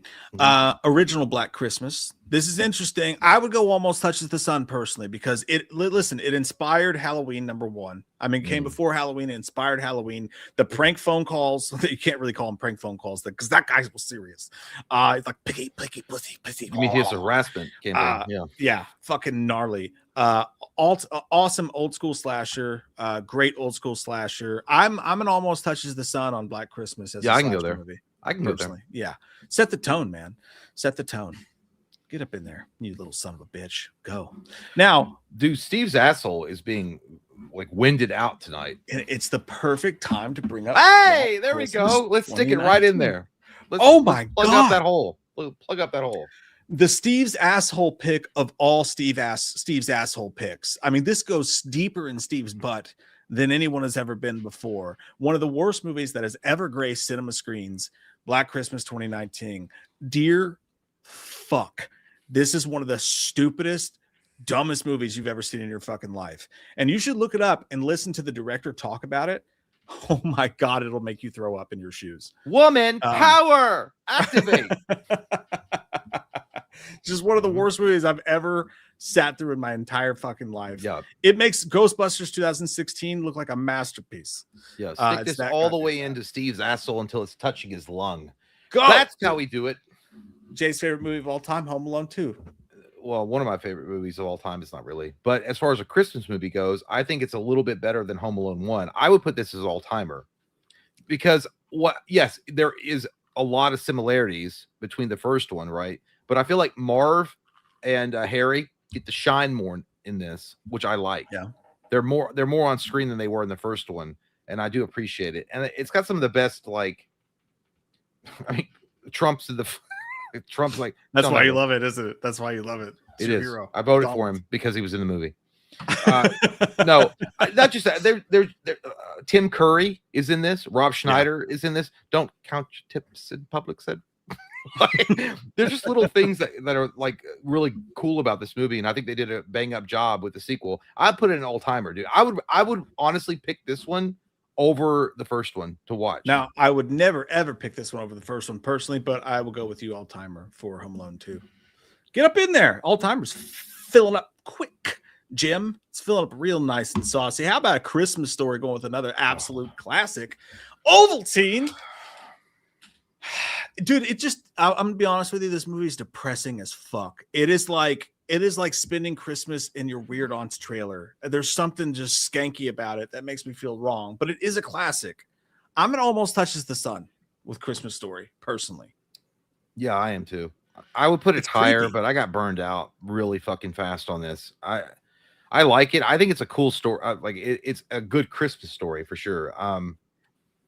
But yeah, there's something about it it's not.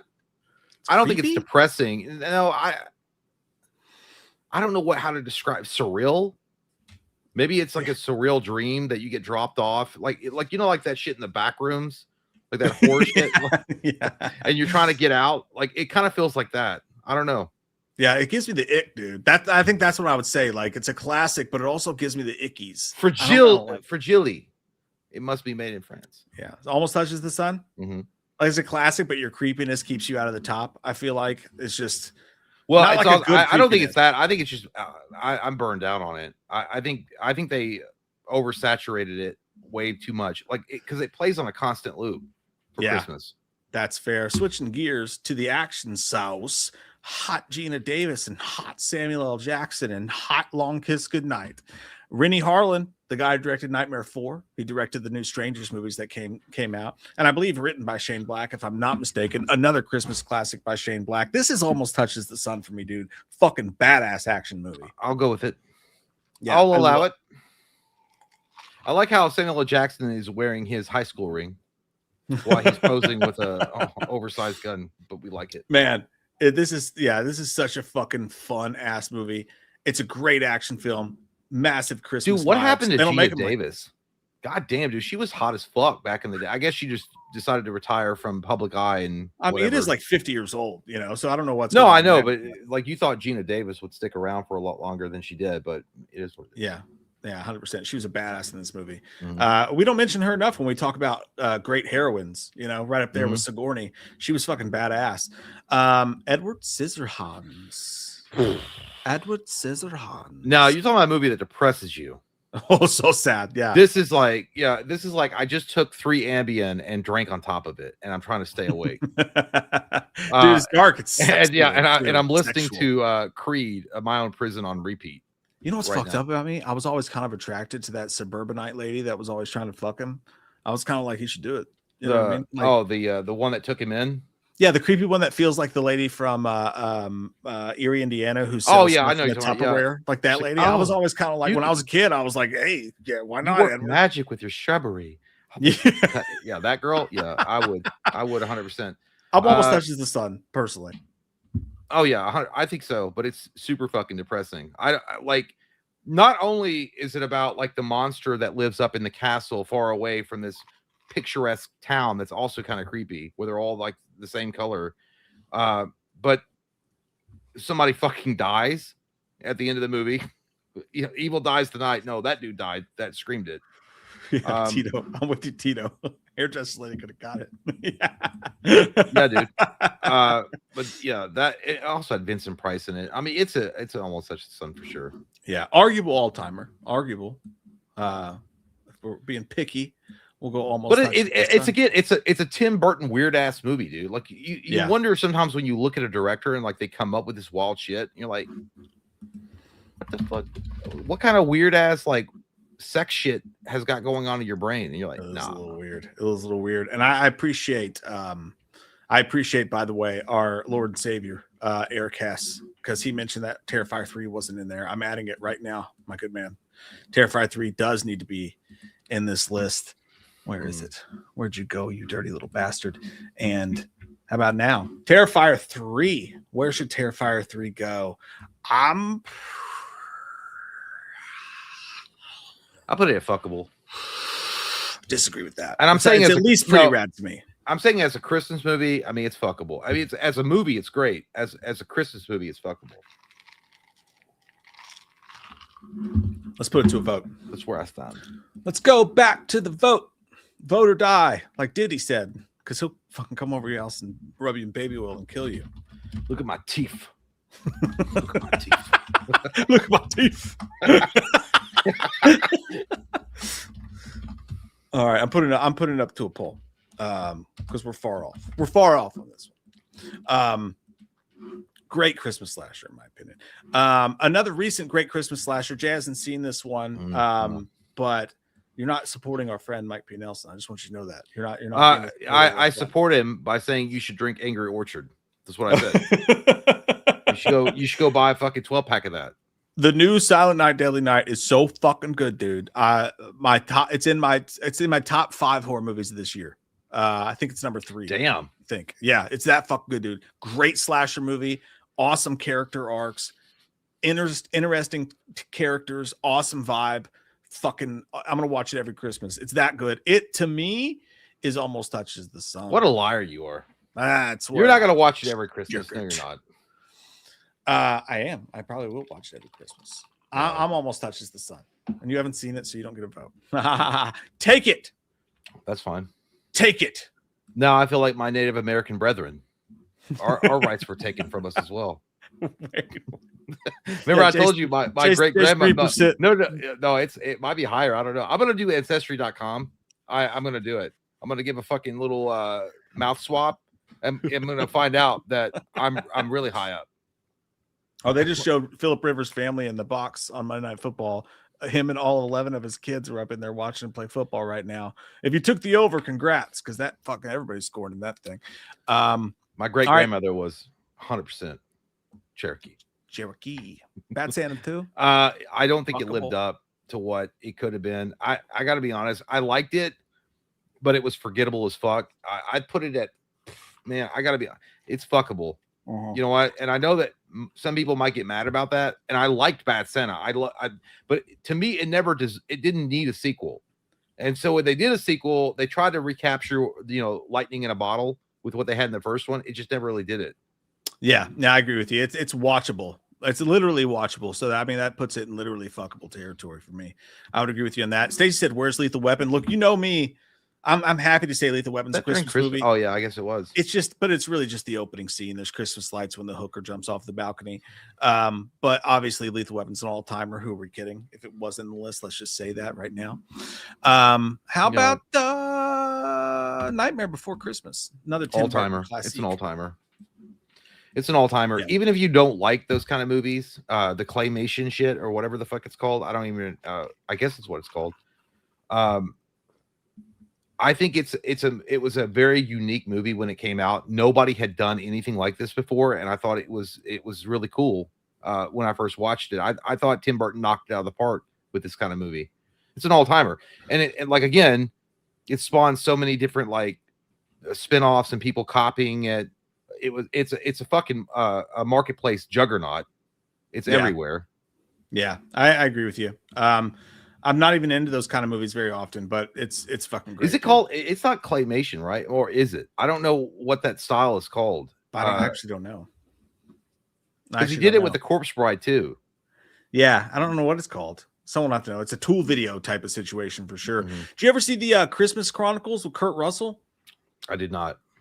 Kids love it. My kids love it. I don't really get that far into it. For me, it's kind of like fuckable, but like I'm gonna look at the audience. Christmas Chronicles, Kurt Russell, movie 1 and 2. Pretty much you can go. You'd probably love it, dude, because it's Kurt Russell as Santa Claus. He does do a great Santa Claus. The movie but he looks like he's trying. I know, but it looks like he's trying to cover up a murder with those fucking gloves. Those guys, like, I don't know. It looks like he's gonna dip that body in acid, and those gloves will take it. Yeah, like Breaking Bad style. Mm-hmm. It doesn't seem like anybody has an opinion on this movie, so I'll just go with my. It's Kurt Russell, so I think Kurt Russell automatically gives you at least pretty rad. Yeah. All right. Yeah, you know, pretty rad for the kids. For the kids, everybody. For the kids. Let's go Silent Night, Deadly Night 2.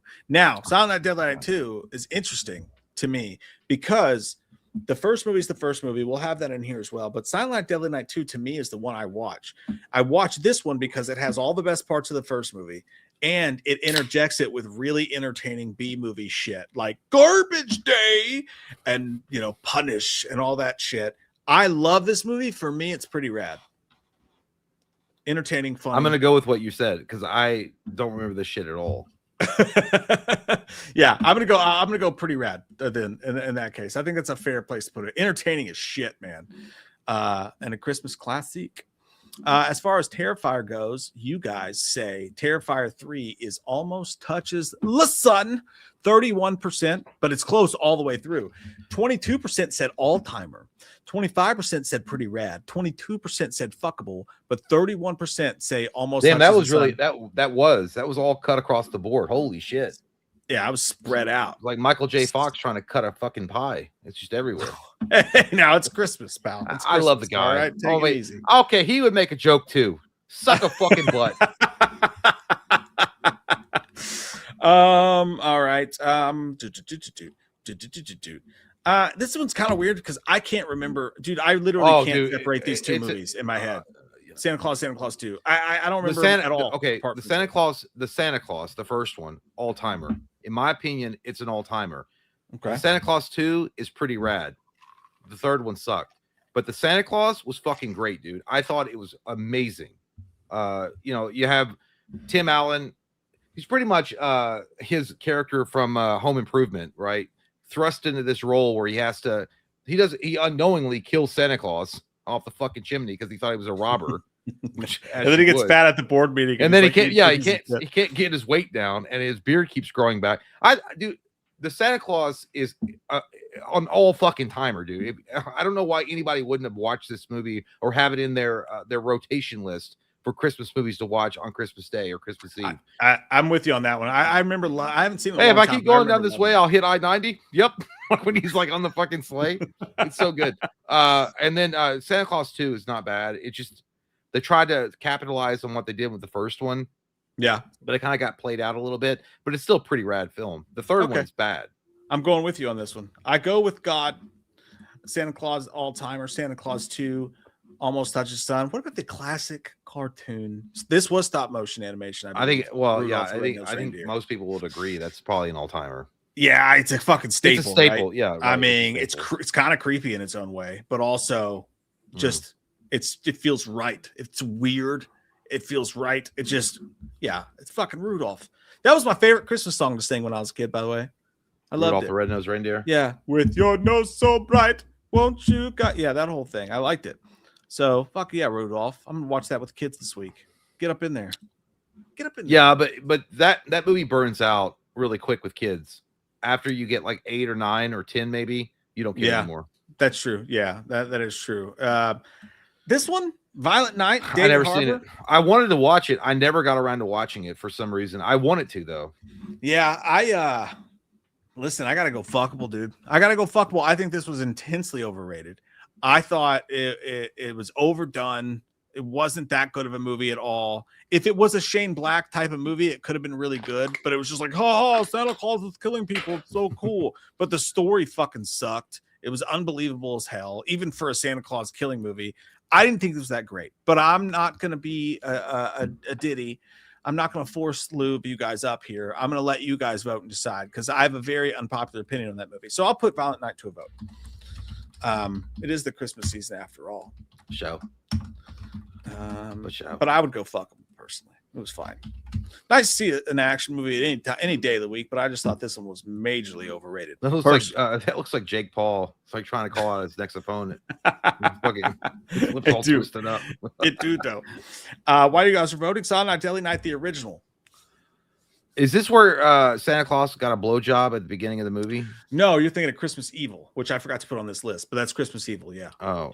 This is the origin story of Billy, and it's the one that's kind of fucked up. It starts off with his mom getting pulled over on the side of the road by Santa Claus and actually sexually assaulted and then murdered in a horrific way.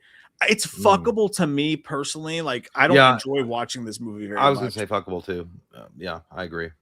But it started a whole cool run of Tales from the Crypt, a lot of Killer Santa Claus stuff. It started it, but as a movie, I feel like it's left a lot wanting. So. Santa's going down that chimney in this picture, like you motherfuckers better have sprinkles on my sugar cookies. You're dead. Seeing a lot of all-timer from people, so I will bump it up. Wow, I'll bump it up to pretty rad. I wouldn't have any problem with that anyway. So with what you guys are saying, I'll at least put it in pretty rad. We're losing all our street cred, and we're not gonna be invited to the fucking Death Row Records reunion. You know what's not gonna be a problem for any of us is making room for this fucking classic. Nightmare Before Christmas Vacation. Chevy Chase's National Lampoon's Christmas Vacation. Absolute. It's the all-timer to end all our time. It's the best Christmas movie of all time, possibly. It really is. Yeah, dude. Shitter's full. Dude. Hallelujah! Holy shit! Where's the Tylenol? It's an all-timer. It is. I mean, it's a quotable ass. It's one of the most quotable movies from Chevy Chase, in my opinion. It's got a great cast, and it really sets your ass on fire for the Christmas spirit. We're gonna be the most jolliest motherfuckers. He didn't say that. The jolliest assholes of all time. When he's talking to that girl at the Macy's counter and he's staring at her cleavage and Russ comes up, I was like, yes, Russ. He's like, oh. Yeah. It's so good, dude. It's perfect. Absolute Chevy Chase movie. Yep. And Jay and I did a Patreon commentary for this. So if you want to watch this with us this holiday season, along with Die Hard, which I'm going to squeeze it in next to, you can. How about Scrooge? I'm not a Scrooge fan. I'm leaving this all to you. This movie kind of depresses me in a weird way. I never loved it. I just never loved it. I think it's an Almost Such as the Sun movie, dude. I think that it's a great retelling of Ebenezer Scrooge. I think they did a great job of updating the classic Scrooge story. And Bill Murray was perfect for it. He was a uptight asshole that doesn't care about anybody. He's living the 80s lifestyle, right? Patrick Bateman style. And then he has to face the fact that he's a prick. And it's great. Also, Bobcat is great in it. Like for me, it's an Almost Such as the Sun all day of the week. I just don't think there's any more to talk about. I just don't. Stick her in there. We're getting really full with the top tiers. You guys love your Christmas movies, and that's good. That's good. Santa likes that. Do you remember Fat Man? I think we watched and reviewed this. Mel Gibson as Santa Claus. Oh, kind of. Yeah, kind of. But I don't remember much about it. Facing off against Walton Goggins. It was pretty much I love Mel Gibson. Pretty much the definition of fuckable. It was just a decent little movie. Like I will go with that. Yeah, kind of forgettable. I like it. I love Mel Gibson and I love Walton Goggins, but it was kind of forgettable. I put it in fuckable. We're getting close to the end of these. This is going to be controversial. How about Will Ferrell and Elf? Santa! Buddy the Elf, what's your favorite color? Where do we put He's Elf? An angry elf. He's an angry elf. Angry. Little short person. I think it's kind of overrated, dude. And I love fucking Will yeah, Ferrell. Yeah, I don't think it's that great. I like it. They definitely played into the more slapstick type of personality that Will Ferrell has, and it does get overplayed a bit. But I still think it's a pretty rad movie. That's kind of where I think it's that. Yeah. I think that's the appropriate place to put it. Like, it's got some really funny James Caan, you know. But honestly, a lot of times I watch it and for a few minutes I'm like, this is great, and then I'm kind of like, this is kind of annoying actually now. You know, it's like right in the middle for me is where I put Elf. So it's perfect. I will be right back. I have to pee again. I'll be back. Enjoy. Getting stuffed up in the top. Getting a little stuffed up. Trying to find one Jay hasn't seen. I don't think Jay's watched Christmas Horror Story. I just watched this last year for the first time, reviewed it on the channel, and nice little anthology, man. Kind of like right up there with Trick or Treat. Maybe not quite as good as Trick or Treat, but like right up there with it. Entertaining, fun, dark. Man, it ends in a dark fucking place. If you haven't seen this movie, Krampus was scary as fuck. And you actually see Krampus face off against a Santa Claus. It's got some action. It's got some horror. It's got some weird anthology horror type shit in there. I think it's perfectly fit in the pretty rad territory for me personally.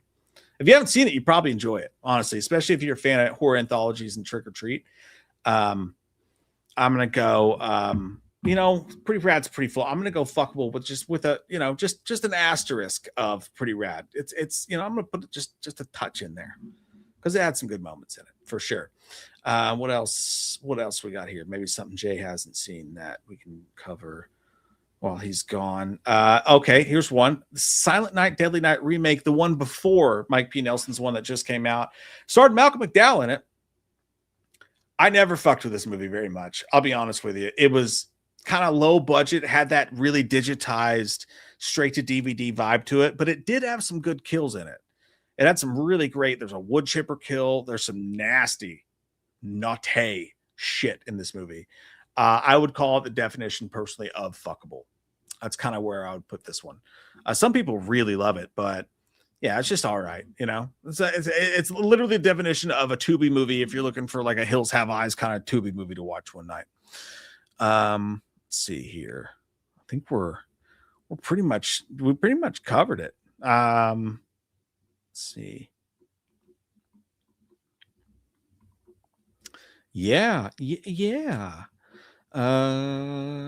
We covered it. We did the damn thing. It's all the movies I got on here. I know I missed a few. There's a ton of, but look at this list, man. This is pretty full. The only thing that's feeling lonely tonight is Steve's butthole. How the fuck is Jingle All the Way not on here? That's insane, corn dogs. I love you, but that's an insane statement. Not even close. Jingle All the Way. I don't have that. It was the first. I shit you guys not. It was the first graphic I grabbed. It's maybe my favorite Christmas movie of all time is Jingle All the Way. I just watched it with the kids the other night. Absolute all timer. Would you disagree with me that Jingle All the Way is an all fucking timer? Put the cookie down. What a shitty movie, dude. You shut your fucking mouth. Why are you putting this on people, dude? This plastic ass movie from an overrated action star from the 80s. I'll kill you. And it's an all timer. It really is an all timer. It also had Sinbad in it, which people overlook. He was a great bad guy in that. Yeah, dude, I love the scene when Tom Arnold's on his roof and he's like, "Well, I see you didn't put any Christmas lights up this year, so I thought I'd take the liberty to do it for you." And he's like, "What would I do without you?" Dude, I got to be honest with you. Did that movie come out after True Lies? I think it did, right? I'm not sure, to be honest with you. Well, the on-screen chemistry between Tom Arnold and Arnold was perfect. So, yeah. I mean, in True Lies, so it's no wonder they would have kept them. Yeah, it's got to be in there. We had a vote going. There's the last one. Other than that, we covered it. You guys say Violent Night is pretty rad. 41%, 36% did say fuckable, so I'm not that crazy. 23% said almost touched the sun. But okay. As far as Violent Night goes, where is it? Let me find it. Where'd you go? Pretty rad. That's where you guys stick it. I'll stick it right in there under banner. Hey, look at this list, guys. Good job, everybody. Good job, everybody. Hey. That is a full fucking Christmas. Kris Kringle only got one lollipop in the ass this year, and that's pretty good. That's fair. Look at it, point and laugh. What a bunch of bullshit virtue signaling movie. Phil Hartman, not Tom Arnold. I apologize, everybody. Phil Hartman. You say Phil Hartman? Yeah, I said Phil Hartman. I said Tom Arnold. It's Phil Hartman. It's Phil Hartman. Oh yeah, I Ted. went along with you like an asshole. That's what I said. You son I of did a it too. bitch. I'm sorry. Yeah, that's there was some Christmas with the Cranks, Miracle on 34th Street, Love Actually, Jack Frost. There's some that weren't in the list. We didn't get them all. Dude, Jack Frost with Michael Keaton would have been an all-timer. I never seen it. Maybe that's why I forgot. I mean, I lost my dad not long ago, and that 100%. Even before that, though, it would have made me cry. And it's all about like his dad getting a second chance to like be with his son around the Christmas holiday. Dude, it's oh my god, it's so fucking great. God damn, now I want to fucking cry. Now I've never seen it. I can't believe you never watched that. It's Michael Never Keaton. seen It's it. one of his best roles. Another one, Stacy, great point. I would have put Family Man with Nicolas Cage in the all-timer. Fuck, Absolute dude. all-timer, Yes. No doubt. No doubt. So my bad. I fucked up on that Well, one. that's all right, but we had a lot of good ones in there, though. Maybe Chat, reel it off real quick. Well, next year we can do them. Yeah, well, Friday After Next. I didn't even know that was a Christmas movie, to be honest Mm-hmm. with you. I don't remember that one at all.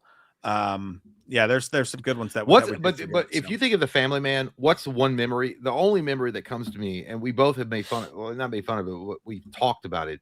Is the mall scene when he's trying to buy his coat. Yeah, it's like and no, I'm she's buying like, it. Well, that's really great because we're supposed to be saving money for the kids. When he's like, "Come on, let's go. Put it back. We're going. Put the suit back. We're going." And he's like, "No." I don't know why. I don't know why that always struck a fancy with me and you. I don't know why that particular scene in the movie stood out. I mean, it's not like I was like, "Oh, that's a man. He's standing on business." I think it was just like every dude's been there, right? When you you save up money, you work your ass off, and you're like, "Hey, man, I have some expendable income, and I want to spend it on myself. I want to feel good. I want to have something nice." I think any human being, has been there. Then, Just but then you're reminded, hey, you got responsibilities. And you're like, fuck. we mentioned Lethal Weapon earlier. It's an all-timer if you consider it a Christmas movie. I consider taking a big steamy pee because I got to. I have to. Jay. Well, I can go. I can get into the YouTube chats. You want to jump in the super chitties? Yes. And I'll be right back. Okay. I'll do that. We have Emotionless Zombie. Not so emotionless this year, I hope. Merry early Christmas, guys. Thoughts on Anthony Starr wanting to play Wesker in a Resident Evil movie. Also, RIP James Ransone, which we did talk about. That sounds like a Christmas present. I think Anthony Starr playing Wesker would be fucking phenomenal, and it's perfect. And I like what you've just done. Please let that cast happen. It probably won't happen, but the fact that he's willing to play that character, oh my God, let it be true. Let it just happen. Yes, Anthony Starr as Wesker, amazing. We have Jordan, member for 17 months. We appreciate you, Jordan. Thank you so much. Happy Christmas, guys. Thank you so much. It's Merry Christmas, but we all appreciate you nonetheless. Beep Bop Boop says, who wins between Anthony Joshua and Tyson Fury?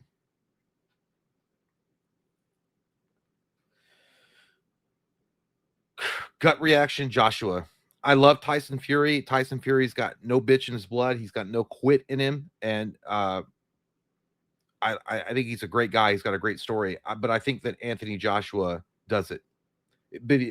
A great fight, though. A great fight. And I think that Joshua wins by decision. I don't think he knocks out Fury at all. But thank you, man. Katie Sybottom, hey, appreciate you. Thank you so much, Katie. Hi, Dads. Merry Christmas. Love your face. We love your face. Thank you so much, Katie, for being here tonight. Appreciate you. Dr. Corn Dogs, what the fuck? Says, last Jake Paul fight had me think Jake could have won. Then as soon as I saw Jake run and fall down as a tactic to disqualify Anthony, I knew it was over. No, bro. You did not think that. No, you did not think that Jake Paul had an actual fucking chance. No, you did. You've been sucking on too many corn dogs if you really did. But I agree. Corn dogs. Yeah, when he was running around, falling down on top of the feet of Anthony Joshua, some of the gayest shit I've ever seen in my life. I thought they were going to disqualify Jake Paul. And here's my thought process. As Anthony Joshua was stalking him relentlessly, right, through this football field of this ring, and Jake Paul falling down constantly on his feet, I thought that the tactic was that Jake Paul was going to get disqualified for throwing it or such, whatever. He just didn't want to fight, like quitting. And then his excuse would be like, I don't know what was happening. The fucking mat was slippery. Yeah. That's Well, what I thought he was going to do. I thought Jake Paul was trying to save face by he was going to create some bullshit like, oh, Anthony Joshua was pushing me or like leaning down and causing me to trip on my own feet. You could hear the ref. They probably didn't intend for it to be picked up, but the ref stopped them and looked specifically at Paul and was like, the crowd didn't pay for this shit. Like, you all need to stop. Like, I'm done. Because every single time, and that's why everybody's like, oh, give him credit. I'm like, that's bullshit, dude. Like, anybody could have fallen down to their knees when he got close. That's not a fight. That is a bitch move. That is bitch made. I can't believe that you train. I still give him credit. It would have been over in the second round had he not done that. Still give him credit. I would never, like, I know we joke around $93 million, but dude, I don't want to have, I've never had a broken jaw. I don't want to get fucking dismantled. Like, he could have fucking, right now. Like, listen, dude, Anthony Joshua could fucking kill you in the ring. He could literally brain damage you. Is it worth it? I don't know. $93 million is a lot of fucking money, but you're not going to get $93 million. The reason why Jake Paul got $93 million is because he's Jake Paul. Well, because he gamed the system. He used his fame to fight a bunch of milk bags that were retired and a 60-year-old Mike Tyson, and he gamed boxing and systematically ruined boxing so that he could make that money. Do you know he's calling out Canelo still? It's a fucking joke. There's no way. Canelo was never interested in fighting you, and now he definitely like some people are like, oh, well, it's impressive that he lasted 6 rounds. It looked like Anthony Joshua was having fun with him by the 4th and 5th, like just giving it, smiling, like giving the crowd something to cheer for. You know what I mean? Like almost like I can knock this motherfucker out at any time. At this point, I'm just going to torture him and drag this out. He's literally falling at my feet like a beggar, like a bum. Yeah. In the street. He was using the rules of boxing and bastardizing the rules of boxing to make it as long as he could. It's a joke to boxing. It's a fucking pathetic joke, and I'm glad he got knocked out. Tanner Bold says Jim Carrey's Grinch is an all-timer for me. Cuties. You're cute, Tanner. What? Yeah, you gotta give it up for fucking all-timer Jim Carrey, man. Dr. Corndog says Loomis, Chalice, take my word, brown colored toilet paper is a bad idea. Oh, and Loomis, don't eat the Yellowstone, and Chalice, don't eat the brown stuff. I'm not hungry, thanks. I had a plate of vagina earlier. Thank you from the island of no shit, Dr. Corndogs. God damn, keep sucking it down because it's making your brain wrapped up in some kind of cold tortilla. You're an idiot, Dr. Corndogs. I'm not going to eat Yellowstone. That's you got tortilla brain. It's pee-pee stone. I'm not going to eat pee-pee stone, or I'm sure that Dr. Chalice isn't going to get drunk enough to eat his underwear full of poop. You disgust me, Dr. Corndogs. I was running off the sides. Michael Parton, only Christmas music I can stand is Bing Crosby. I just think his music is so depressing. I don't even know. I can't stand. I don't like. I hate almost all. I like the song that's like Christmas, Christmas. I don't mind that song or Rudolph. That's about all I got. I don't like the rest of them. I think Christmas music is, as long as it's not fucking Mariah Carey nonstop played, I'm good. Yeah, those are the official lyrics in case you guys were wondering. Yeah. A Wojcik for B2U says my 2 pits fight a lot. It's terrifying, Mike. It's honestly, it's so scary. And so one's a pit, kind of a baby, a mastiff or whatever it's called, and the other one's Golden Pyrenees, and Pyrenees wins. Like the last time they did it, she had a hole in her head, and I'd say it was $1,000 to, at some point it's irresponsible to even keep them in the same house. You have a miniature pit bull too. It's not even like a full. Yeah, it's like a staffy. Staffy's what you call them. But but the problem is that the staffy is that, and she doesn't.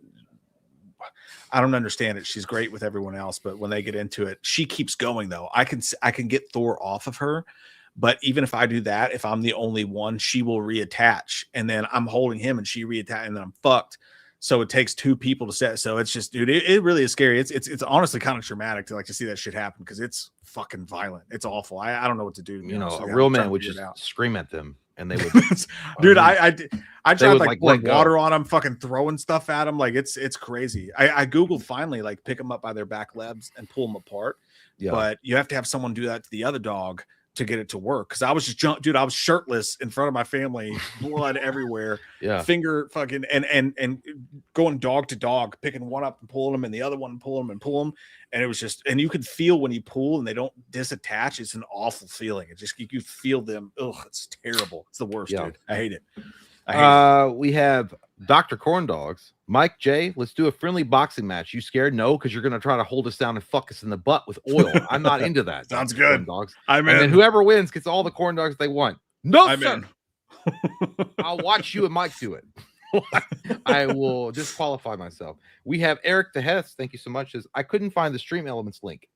Mary Lavermus. Oh shit, that sucks. But it's all good. Our goddess has blessed us with her beauty. You know what? Take your pagan shit overseas. We don't need that. For real though, you guys make me laugh when I want to cry. So you rock. P.S. Loomis, fuck you. How about fuck you, you goddamn pagan devil worshiper? Don't you dare open up goddamn presents. Won't you go butt fuck a Ouija board on Christmas Day? Hey, man, we appreciate you, Eric. I hate doing the character when I know it's supposed to be like, someone saying really something nice to us, and they're like, "Oh yeah, by the way, P.S. Loomis, fuck you," and then I gotta. It's like it's weird shift, but I appreciate you, man. Thank you, man. Same for us, pal. Love you. And by the way, I don't know how you couldn't find the Stream Elements. It's in the chat. It's in there. You can see. Click on it. It's typically in the chat. It's not. I didn't put a post link to it. That's on me. It's usually there. So. My fault. Oh yeah, we don't have the thing scrolling on the bottom either. Yeah, that's on me. It's all good. Jay's like, no, it's there. I'm like, yeah, it's still there. You fucking it's there. It's whatever. Tea Drinker, aka Gary. I know who you are. You don't have to put it AKA. I can see your PFP. If Die Hard isn't on the list, I'm rising hell. You're rising it. So that's worse than raising it. It's already been risen. With Gary. It's rising inside. I'm rising hell, not boss. It was on there. I don't even know why there's a debate at all, period, every year about Die Hard not being a goddamn Christmas movie. It's a Christmas movie. It's a Christmas movie. They even say Merry Christmas like 3 times in the fucking movie. Merry Jesus Christmas, Christ. pal. Yeah, exactly. Emotionless Zombie also says the co-creator of Call of Duty just died in a car accident too. Yeah, I did see that. That's fucking crazy, dude. Like a lot of wild shit, right? Toward the end of the year. It's crazy. You don't know, man. You don't know. I mean, anything could happen at any fucking point. It's terrible. Yeah. I did see that though. I kind of wish I was like, let me ask you this, like, honest to God question. If you could be like a dog and like you had no idea death existed, would you I'm choose married, that? so I already am. So it's what it is. Well, like, honest to God, would you choose to not know about what? That you were going to die? Like, would you choose? I mean, I don't know when I'm going to die now. Well, but you're going to fucking die. No, I'm not. Hopefully soon, but like you're going to. And, I know what you mean, like an awareness of it. Yeah, like not no. Would you rather not know because you're not scared of it? Pierce Brosnan had something. They did an interview with Pierce Brosnan the other day, and they asked it. It was funny because they were like, "What do you think James Bond does on Christmas?" And he was like, "I couldn't give a fuck less what James Bond does on Christmas." He's like, "I'm not going to answer that question." Okay, well, you know what? Your goddamn video game's great. I played a lot. Why don't you just get mad about it? That GoldenEye was no. But like, by the way, don't judge me. Jay and I tell each other that we hope each other die all the fucking time. We've been doing it since we were kids. Don't. Well, we don't want each other to die, but we just say it as a joke. It's almost like you say it to bring it out in the open to make it not scary. Yeah. That's what comedy is. It's supposed to bring shit out that's scary that people don't want to like face or talk about, and then put it out there in the open and kind of make fun of it. But yeah, obviously, if I were something like a dog or some other animal that wasn't aware that or didn't have the intelligence that human has, where you can fear it. Yeah, I mean, obviously, nobody wants to fucking die. But we all are going to. But this gets really depressing right now. Well, no, Pierce Brosnan said that they asked him about that because he's getting older, and he was like, I think about it. He's like, I'm scared of it. I don't want to. He's like, but then I realized that, like, you know what, I'm going to no matter what. So why would I worry about it? Like, it's going to happen no matter what. So why would I waste time worry about it? I wish I could be the same way. Well, what I do now, we both suffer from anxiety and specifically medical anxiety and all sorts of shit because we're retarded and we look up shit on the internet when we have a flutter in our butthole and we think it's cancer. Get a lot of those. That's what happens. But I pretty much started subscribing myself to, like, it is what it is. Like, you're gonna go out one way or the other. Like, You could live a healthy life and do everything you're supposed to do and live exactly the way you're supposed to live and be the pinnacle of human anatomy, right? Mhm. And you'll die, you'll drop dead for no fucking reason just because it's your time. Yeah. And that's what it is, man. You never know when it's going to come. So I think what I've learned is like just appreciate every fucking day you got and just be happy about it. Like there's days I wake up and I'm like, man, it fucking, you know, I'm depressed or it sucks or whatever. And I'm like, I don't want to do anything. But then you're like, why not? Have fun with your friend. Go out and, you know, enjoy it. Yeah. Because you're never going to get it back. You know what I mean? And as always, with a really great explanation point on the conversation, there's Michael Parton with come. Just come. Yes, coming is important. That to helps. Maintaining. Honestly, when you're in those And positions. if you're not getting it with a significant other, jack off. So fun story, personal story. I'll add to this. My medical anxiety hit hard when I had kids because it was like, oh my God, I'm gonna fuck up. I'm not gonna be here, you know, whatever. You know, we had a scare earlier this week. Kay thought she was pregnant. And I thought you all were fixed. well, yeah, well, Dude. Oh she my is. God. You would have turned into Nicolas Cage from The Family Man. You I would know. wore a trench coat with like so pajamas. it's a 99% effectile sort of thing, so it shouldn't be right. But she got sick, sore, all the stuff, and then took a test, and it said no. Took a second one because it was still there. And we've had 2 kids, so she knows what it's like already. So she took the second test, and dude, there was the faintest line. There was the faintest line. Are you allowed? Are you allowed? And at first, it was so funny because at first I was like, my medical anxiety has gotten a little bit better over the past year or so, just because my kids are starting to get older. You know what I mean? So I'm like, okay, at least I know that like I've made it through most of the, you know what I mean? But like the biggest fear for me was having another kid because of that. And starting that whole thing again, and then I part of me got kind of excited, you know. I was like, okay, let's do this. But then like then you Google it and you look at the statistics when you're 40 and that happens, and it's like you expect it to be like, no, it's great, it's fine. And Google's like, that's some dangerous shit to do. Well, yeah, and you're like, oh no. You know, there's a chance of a lot of neurodivergent stuff happening. Oh yeah. With a baby after a certain age. I mean, I'm not saying like don't try, but there is an increased risk. No, I know you didn't try, but I mean, even if it accidentally happened, there is but she's not, or you don't know. No. Did another one that's good. At first, I was kind of excited though. I'm not gonna lie. I was like, I'm glad that you told me that because I was gonna base my next words on if you're like, we don't. And I'm like, no, it's gonna be great. It's gonna be awesome. Yeah. And maybe you can get a boy. Chance. If you have a boy, you can have a son. No, yeah, well, basically you had like a 1 in 40 chance of stuff going okay, and for me, you might as well be like, has it turned you off from fucking for a while? Or you're like, you know what? Let's just be safe. Of course not. Of course not. If anything, it's reinvigorated. But yeah, no, it's all good. It's not gonna. But there was a couple days where we thought this week. Yeah, I was like, oh, here we go. I'm really glad that you revealed this to me on a live stream tonight. Well, it just happened. You know, you could have just told me in a text, be like, hey man, this might happen. Maybe you could have invited me out for a beer and we could have hung out outside of the studio. It was a revolving door. I didn't know what to say. I didn't know what was going on. You know? Tell your best friend that you might be pregnant. That'd be great. Well, I'm glad that. Well, I don't know. I mean, you just said no. I just said no. I mean, I don't know. I mean, I was like, I don't know how to judge this valley of shadows. I was like, goddamn. Are you happy that you're not? Are you happy that she's not? Or are you kind of like, it was okay if she were. I'd be fine with it.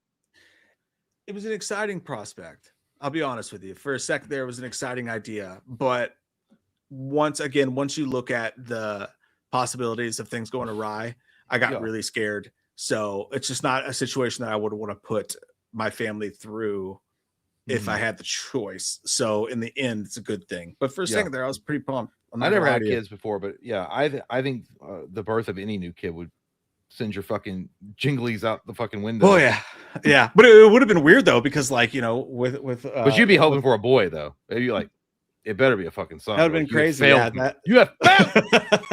that would have been crazy. But yeah, like I mean, I'll be honest with you, there's some things about that I was like, dude, with the first two, we had, it's not that we're super financially stable or anything, but we were zero non-financially stable. And you know so much more about life now. It would be very interesting to go down that road. So that really interested me.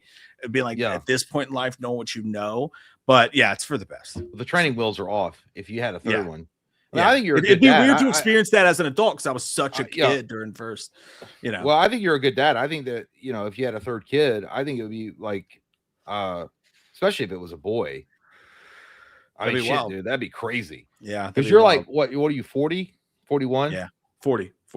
So you'd be like 58 when that kid was 18, and you That's could have something it that out. crossed my mind. You can have it out. When that kid turns 16, you got to have a father-son moment. I get the gym, dude. Like a 4th of July moment. Yeah.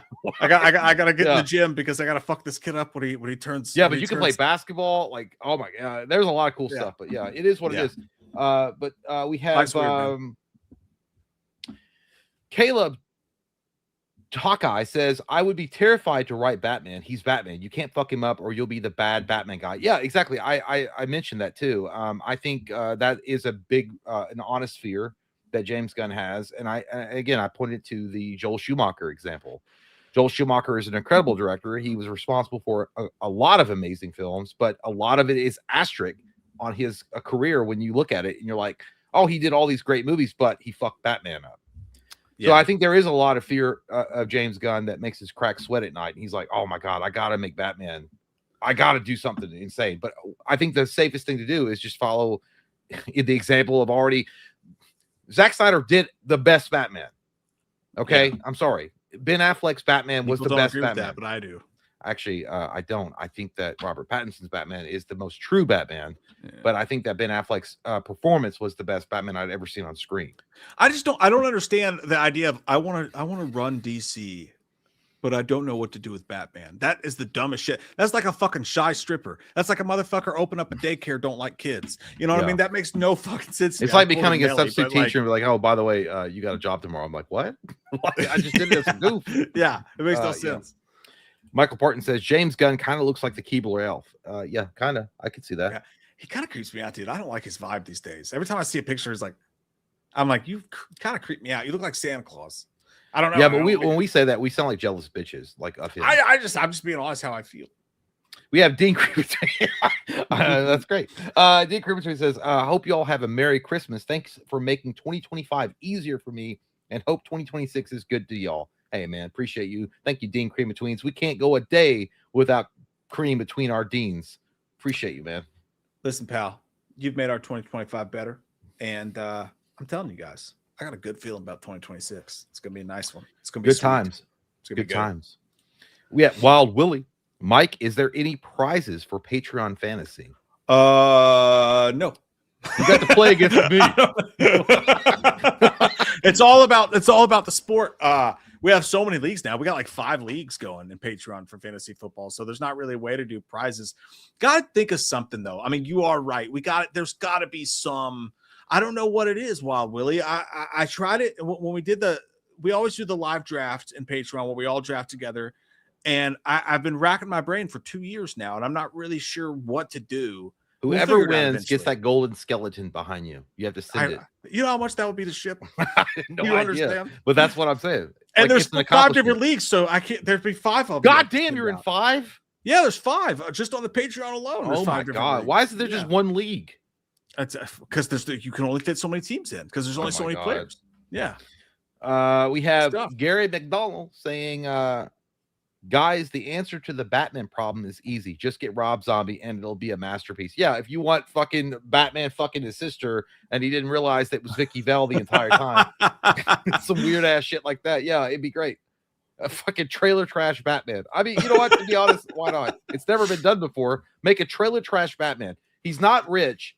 He's not famous. He's just some weird guy that lives in the sewer like the original Punisher movie in '89 with Dolph Lundgren. With his dirty butt crack out, and he like and he serves justice up with some handmade bat suit. You know what? By the way, just jumping back for a second, I'm gonna do that. I'm gonna figure out. I'm gonna send everybody who wins something. I don't know what T-shirt, something. Everybody who wins, I'm gonna send you something because you gotta win. You got him, Wild Willie. He's thinking about it. I agree. Rob Zombie, Batman would be a fucking nightmare on television and history. You imagine though if it was what if it was like one of the best Batman iterations of all time? I never could see it happening. I think that Rob Zombie has an eye for like cinematography. Like he could shoot some amazing shit, but all the villains would be like, God damn, Batman! I didn't know you were gonna wrap my fucking butt fucking time here at the asylum at Arkham. Like, you raped Robin. Yeah, it would be. You know, it'd be fucking terrible. It'd be wild. But we also have Eduardo Santiago. The new DCU should have been the absolute universe because damn, that would be amazing. I agree with you. I agree. But you know, who the fuck are we? We're just fans. We don't know shit. We don't know anything about, you know, cool storylines or things that make the characters memorable. I'm gonna tell you that. I'd be like, you're just a fan. Yeah, with his fucking gelled hair. Yeah, it's I agree with you. I think the absolute universe would be insanely good. But again, it's Hollywood, dude. They don't go with what the fans want. I don't know why they do that, but it is what it is. Emotionless Zombie also says, I would love Snyder doing a Deceased series. Oh my god, dude, that would be a fucking 100%. Would take. Have you read those? No, I mean very little, but like it's still. You should. Yeah, it's really good. Yeah. Motionless Zombie also member for 17 months, dude. Thank you so much, dude. Says, do you all think the Carrie TV series will do well? Based on it might. Yeah, and it's Mike Flanagan, and they're going to take it some places it hasn't been before. Carrie is just such a simple story at its core. It's hard to imagine, but you got to trust in Mike Flanagan, dude. It could be really cool. Yeah, the movie works because it's a bullied girl in high school with all these, you know, with this telekinetic power, and then she unleashes it, and then, you know, she kills everybody, and then she kills herself along with her mother. It's could it lead itself to a storyline about Carrie's life before? Yeah, it could, but do you care? I mean, the only interesting part that happened was you already know that she was abused, right? And she grew up in a religiously abusive household. So you don't really need to see her mother actually beating her with a crucifix and telling her that Jesus will save her. Yeah, and there's already been so many iterations of that story. It's hard to imagine where they'll go. But Flanagan's really good at that. So I might be one of the few people. I actually like the remake. I don't think the remake was bad at all. I don't think it was terrible. It's such a simple story again. Like if you're just doing that part of the story. Emotionless Zombie, thank you so much, dude. Been very active tonight. For Christmas, Jay, you should get a new camera. What the fuck are you talking about, dog? Mike, you get Geno Smith for free. Please take him. That's good. This is a Am I on the naughty list? Yeah, this is an old camera. This is an old camera, but it's the one I was using like 2 months ago, and I bought a new camera and brought Jay over the old one. We got it set up. This is a solid camera. What the fuck, dude? It's shooting in high resolution 720p. He looks fucking great, emotionless. What are you talking about? He just has to replace the battery every once in a while, you know? The Everclear is crazy right now. Thank you, man. Jeremy Shelley says, hey, fellers, shitter was broke. Merry Christmas. Happy New Year. Be safe. Love you guys, man. Love you, Jeremy. Terrible. And when the shitter's broke, it's bad news for everybody. We have Michael Parton. What horror franchise would you want to see Andy Muschietti do? I personally think he would be great for a Nightmare on Elm Street. God no, Michael. God no. Like Michael. I mean, he did do really good. I mean, you got to give him credit for the first 2 episodes of it and the last 2 episodes. Dude, you don't talk about. I mean, he did do surreal shit. It would be so much shitty fucking CGI, dude. It would look like such. But the first 2 episodes of Welcome to Derry didn't have that. They didn't look great, but they were better. They weren't all just CGI slop. Yeah, but dude, I want whoever does Freddy to do pure fucking practical effects. That's where they fucked up on 2010. That's one of the main things they fucked up was doing that CGI burnt squirrel ass. I hate Muschietti. I love you, Michael, but I hate Muschietti doing fucking Muschietti. You know who I would hate pick? I think a really good director for a Nightmare on Elm Street. And I know I know people are like, well, dude, it's been done a million times to death because this guy's attached to everything. Is the guy that did the Alien movie, the newest one. Fede Alvarez would crush. Fede Alvarez, I think would be really, really good as a director. But again, it's such an easy cop out to say Fede Alvarez because everybody wants him to do some kind of reboot or resurrection of an old dead franchise. But everybody wants honestly, I think that they should spend the most money on casting a great director than worry about casting, like a Kevin Bacon for the lead role. Yeah, an unknown, as many people have said, would be good in that role as well. We have Tyler McTurf says, Thanks, Merry bud. Christmas, boys. It's been a pretty great year for film and horror, with Weapons being my number 1. We agree on that, Mike. I'm excited to see where original horror goes next year, but most especially for Scream 7. Well, you've lost all respect right away with what you've just said. At first, I was on your side. Weapons is a crazy, weird movie, and I don't know if it's number one, but it was a good movie. But then you come out there with the goddamn glazing of Scream and ruined the day. You're gonna love Scream 7, Jay. You're gonna love. It's gonna be your favorite movie of fucking 2026. I can't wait for Matthew Lillard to show up as Obi-Wan Kenobi's ghost and tell everybody that he didn't do it. I can't wait too, man. Weapons is my number one as well, as you know. I'm very excited for 2026. And again, next week, our top most anticipated films of 2026. It's gonna be good. Got T Drinker, aka Gary. One of you get a mustache and the other should get a chin patch. No fucking way, dude. What the goddamn are we? Just you with the chin patch fucking is a thought. Yeah, are we like we're gonna restart the boy band 5? Baby, when the lights go out, every single one comes off and fuss. The love attendant. I hated that guy's fucking voice, dude. What do you My mouth is so dry. I'll be back in 2 seconds. I gotta go drink your poop. Okay. I'll see you soon. But I won't be doing a soul patch. Hell fucking no. I would rather do a mustachio and look terrible with this other than a soul patch. Hey, thank you so much. Maybe is always good. Became a member. We appreciate you. Thank you so much for doing that. We hope you have fun here. Tea Drinker, aka Gary. Oh, dude, very active. Thank you. Did you see Sean Clark's video where he explores his childhood mall for the last time because they are knocking it down? It's sad. I was born in 91. So I missed the 80s mall trend, but I got to live it in the movies. I haven't seen that. But Sean Clark does make some good stuff. But I agree. I was born in 84 and it was, so I'm an 80s baby, but I mainly grew up, what I remember is the 90s. And there was something very special about that, dude. I felt like people were real or more real back then. We weren't all just addicted to our phones and the internet, and you could have real interactions with people, and you lived in the moment, and it wasn't always just pulling out your phone like gotta do it for the gram and shit like that, like it is today. But yeah, those kind of videos, I've watched a bunch of videos where they'll go through their childhood home and they'll talk about what it was like growing up. Yeah, I agree. It sucks, dude.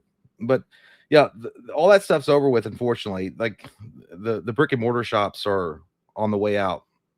It's just more convenient for people to order things online and not worry about it. But appreciate you, Gary. Billy Bob H7 for do you like says, okay, I'll wait for Mike to get back for that one. Jeremy Shelley, thank you, member for 14 months, dude, legend. Thank you so much. Friday after next. I didn't make the list, bro. I mean, it should be on there. I agree. But we got next year. We can do it.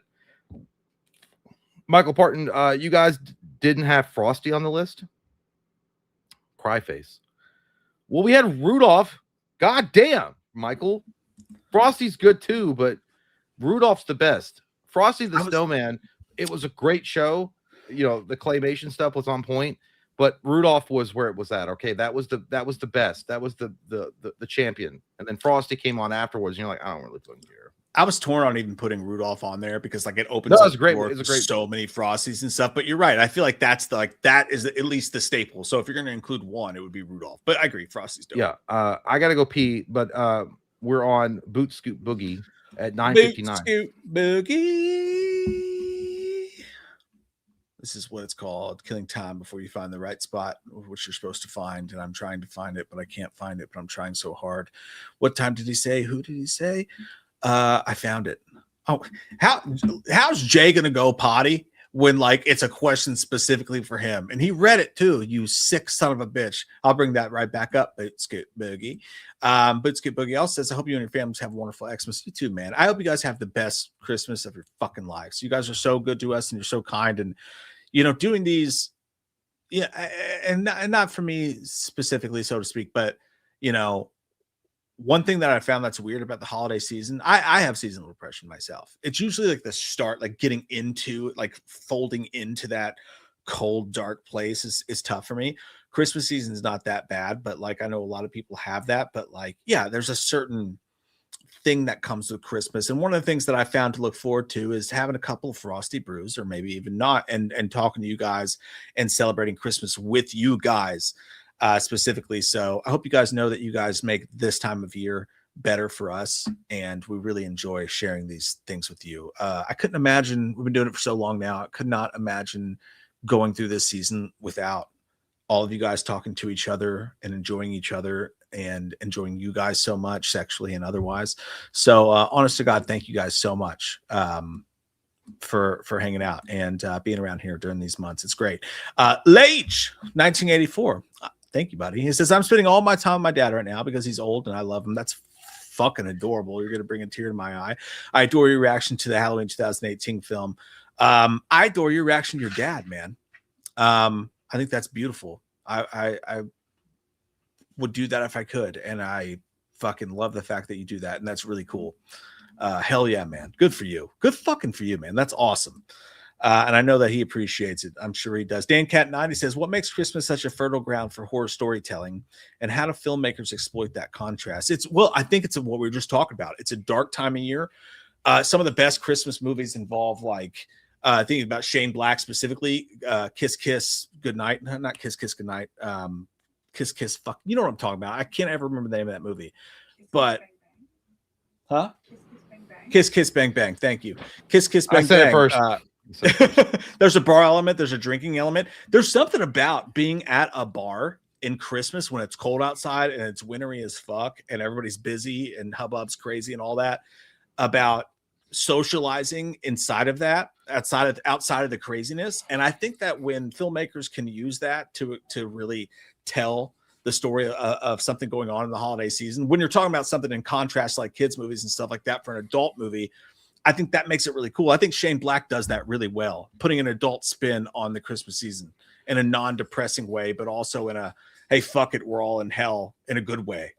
If that makes any sense at all. I think, yeah, I agree. And I think that the reason why it's such fertile ground for horror and the contrast, exploiting that, is because it's supposed to be a holiday of, like, mankind and everyone being good to each other despite the differences, and we're supposed to get over our trivial, I can't say that fucking word, our problems with one another. I can't say the fucking word. Trials and tribulations? No, trivialities.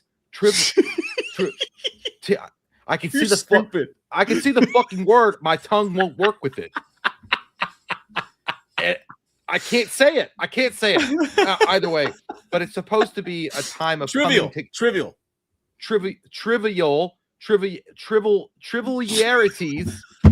I fucking hate you motherfuckers so goddamn fucking much. Trivializations. Trivialities. I can't say it. It doesn't matter. Okay. It's supposed to be a time of coming together and putting aside our differences. And so horror attacks that, and it was like, well, what if that you got this one weird guy that's like, no, I'm evil all the time. And then the stark contrast is that, and that's what, you know what? I don't give a fuck. You guys, I'm going to get hooked on phonics this year. I hope that Santa brings it. But horror wise, you didn't mention, I just realized you mentioned horror as well. I just think that darkness contrast with, so everyone's in their home, happy times, Christmas lights, bright shit on the outside, pure fucking darkness, what lurks, that kind of thing. I think that's why it works. And Santa's creepy, dude. If you consider the whole Santa Claus story, there's a lot of creepiness in there. What are you doing? You Googling how to spell tribulations? No, I'm Googling how to fucking say this goddamn word. How to quit live stream.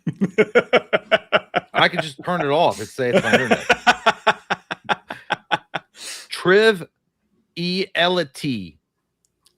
Triviality. That's what it says on the fucking phone. It's time to stop now, Mac. Anyway, triviality.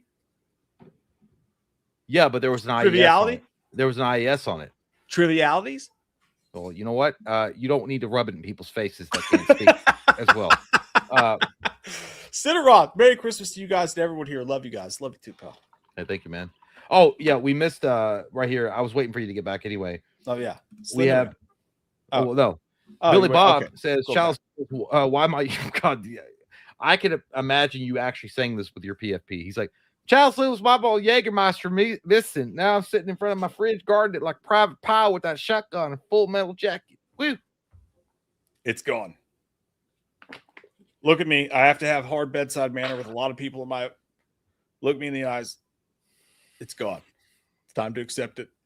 It's in my liver, and it's not going to come out until 2-3 a.m. tonight because I'm very dehydrated. And after I sleep with Nurse Sally, maybe there will be a nighttime piss, and you're not going to want where that comes from. Just accept that it's gone. Like I accept that my stepdad's never coming back. How about this, Billy It's a Bob? good thing. Why is your goddamn toothbrush missing? Your teeth look like goddamn jacked up all the way, which from Sunday. Disgusting ass motherfucker. You're so sickening to look at. You look like you smell like dirty, crusty underwear. I don't like it at all. You disgust me. You look like Ric Flair's goddamn baby that he had on a nuclear silo that he abandoned in the hills of Nevada. I don't like it at all. And you dare ask me where your Jägermeister is? How come your mama ate so much Tylenol while she was pregnant with you? It's disgusting. Go put yourself in a goddamn RV. Take it or leave it says, man, y'all heard Look Out For Me by Turnstile? I've not heard that specific song. I'll be honest, though. I love Turnstile. A lot of their songs kind of just run together for me. That's not necessarily a negative thing. I could throw on any Turnstile song and pretty much have the same vibe to it. It's a great workout band. I've seen them once or twice. Good band, but I have not heard that one. No. I just go through the Turnstile at, theme parks. I don't know. I didn't know they had a band. DJ. Oh, go ahead. No, yeah. Oh, sorry. What about the night before with Sean Rogan, Joseph Gordon-Levitt, and J. Anthony Mackie? Fun story. Jay and I were supposed to go see that together, review it. And Jay backed out on me. He said he was gay or something. What are you talking about? Yeah, I'm sorry that I'm sorry. I had to explore my sexuality and go on an adventure. Turned out it wasn't for me. But I'm sorry. Like Army Hammer. Like it's fine. Sorry. Yeah, I didn't like the way the beard tickled. I was like, it's okay. Yeah, it was too rough. But that being said, I watched it by myself, and it was sad because it's like a best friends are having a great time together movie. So I watched it in the theater by myself on Christmas because my best friend didn't want to go with me. I did text him after, and I was like, man, that would have been a really fun movie to see with you. Are you going to make a greatest hits album? Can't wait to hear it. I liked it a lot. I don't think Jay's seen it yet, though, but it's good. I'd say it's pretty rad. Yeah, I saw it. What would you say? I saw it great. Yeah, it was great. You saw it with your other best friend? I don't have any. It was just me. Well, because Mike's ashamed to be of exploring my sexuality. So put that on your docket. Logan Evans says, first super chat ever. Thanks, man. Appreciate it. Welcome.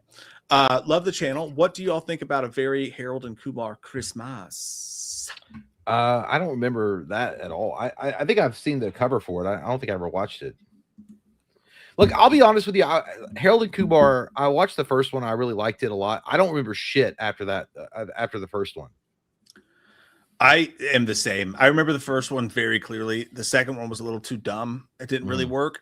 I laughed my ass off watching the Christmas one, but I only watched it once and I don't remember shit. So I wish I had a better answer. I'm sorry that I do not, Logan, but you're a beautiful person. And thank you for your first super chat ever. Dan Cat 90 says New Year's is right around the corner.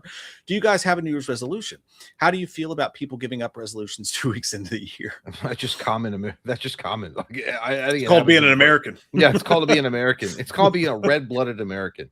I think New Year's resolutions are cool. I don't think anybody sticks with them. I have a resolution. I'm going to start smoking cigarettes again. That's not how that works. I feel like you're doing it backwards. Don't know. I mean, that's not how you're supposed to do it. Making a and I promise believe to you. yourself. I do believe you, though. He's not lying. No, he's telling the truth. I was joking a little bit, like half joking with my wife about it, and she was like, she's like, oh, I'll stop tomorrow and pick you up another vape because I got this lemon head vape, which is fucking it's badass. It's really good. Is it good? It's really good. And she's like, I'll get you another one of those. I was like, no. I was like, just get me a carton of cigarettes and we'll call it a day. A whole carton. Like, she's like, I'm not getting you a fucking carton. What are you talking about? You're not going to go back to smoking. I was like, I'm a man. Okay. I'm a full grown adult male in America. I say when I want to smoke. And she's like, no. I'm like, all right, well, I'm getting a pack then.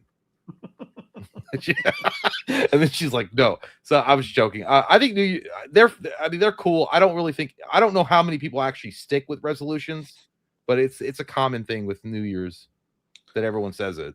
Yeah, typically mine is always around the same thing, dude. I do the same thing. I'm finally gonna lose weight, and I'm finally gonna. Yeah, that's right up there with like I'm gonna be more religious. I'm gonna be nicer to people, and then one guy cuts you off in the fucking highway, and you're like, yep, expletive, probably a racist thing in there somewhere. Yeah, definitely. No, I'm very strongly planning on doing a sober January. No, you're That's what not. I'm actually doing. You're gonna do dry January? I'm gonna do dry January this year. Dry half January. So like I'm only gonna There's drink always a liquor on caveat. Tuesdays. There's No. always I was gonna say I'll do it with you. I'll do it with you. I am actually Let's planning on tank doing this that. channel together in January. Hey, if we've proven anything, it's that we're far more offensive sober than we are drinking. Yeah, but because that's what we're thinking. We're thinking things through a little bit more, and then it's true though. If you guys go back and watch some of our Welcome to Dairy, Yeah, we got a little saucy. Got a little saucy sometimes. some things get said. I'll do it with you. No, I'm definitely planning on doing it. And what I meant partly, I said it's like a couple days into January because there's some stuff already on the schedule there. But like a couple days into January, It's like 3 days. I'll do 3 days.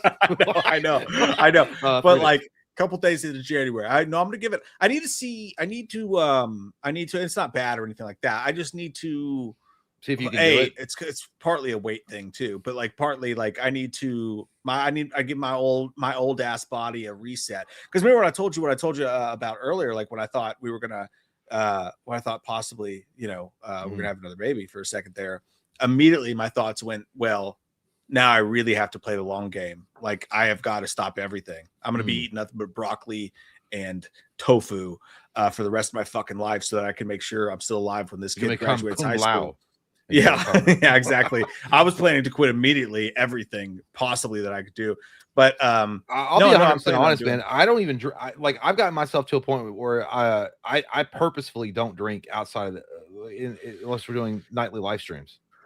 I don't do it, and so I feel good about my progress. Where I'm just like, well, I only drink when I'm hanging out with all you guys or whatever with Mike on camera or whatever, just fucking chilling out.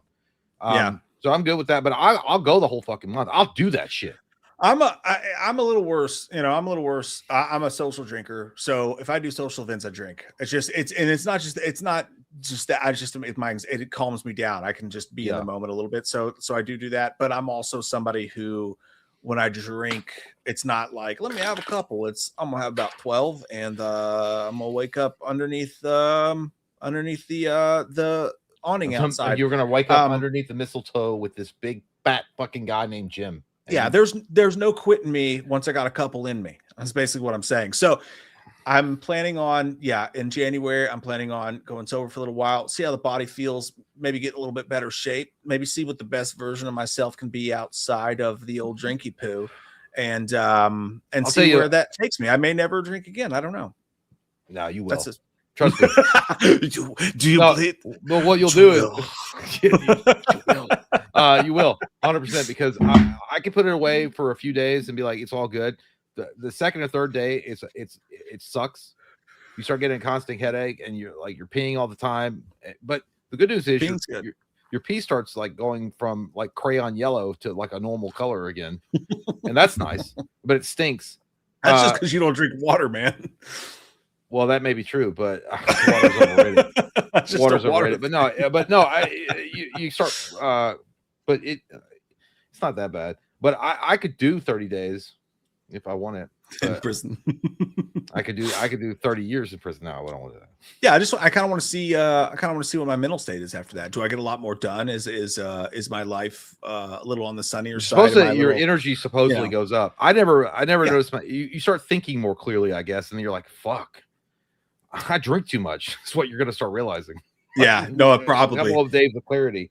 Yeah, I kind of want to see what the best version of me at 40 looks like, because 40 is kind of tough. You get a little fatter, you get a little more tired, a little rougher to do things. I want to see what the other side of that looks like a little bit. See how the other half lives. What are these sober people doing out there? Oh, they're boring. Like? They're fucking boring. I'm kind of interested, but don't worry, we'll still be the same morose motherfuckers you've ever seen. But that's a thought. I guess we'll find out. January is going to be a hell of an experiment, especially if you decide to go through with it. And I'm like, I actually wasn't going to say anything, but I'm drunk, so of course it came out. I was just especially if you try, and I'm like, no, I'm not going to do that. I did it. I gave it my best. We'll see how it goes, but we'll see what happens. That they're meant to be broken. Gary McDonald says, guys, you missed my first super chat. It's one of the first ones from before the stream started. God damn it, Jay. It's your fault. See, that's why he left. He knew it was his fault. He knew it was his fault. Who just said that? Gary. It was Gary. He was the first one. He said, "Hey, gays. Hope you have a." Where'd you go, Jay? What the fuck? I can still see you. Oh, he's changed his battery, that little slut. Gays, I hope you have a good Christmas. Much love from Ireland. You sound like you're from London. Also, I hope you got April a present, Jay, or you might be homeless for Christmas. That's why he left. He knew. That's why I wasn't read.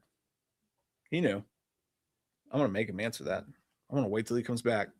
How about that shit? Oh me. Oh me. Oh, where are we here?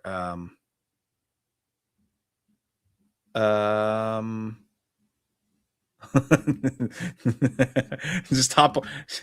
B said, Mike, just hop on the TRT and become girthy. That's what I'm playing on, man. I was like, in my mind, 3 days without drinking, I'm like, hey, chat, what's going on? I don't have a 6-pack rolled around in my stomach right now. Gary said he hopes we have a Merry Christmas and love from Ireland, but also, Jay, he hopes that you got April a present because you're going to be homeless for Christmas. I did actually, Gary. I did. Yeah. Why don't you not worry about it? Man. Why don't you worry about fucking Matthew Lillard begging for Scream 7? Why don't you worry about that? Why don't you worry about how he's going? How's he doing? What'd you get her? Tell us. Eagle shit. Eagles? Oh, that's smart. That's good. That's a good call because they're doing pretty good. And guess what happened? I said you pick it out. I lost our place.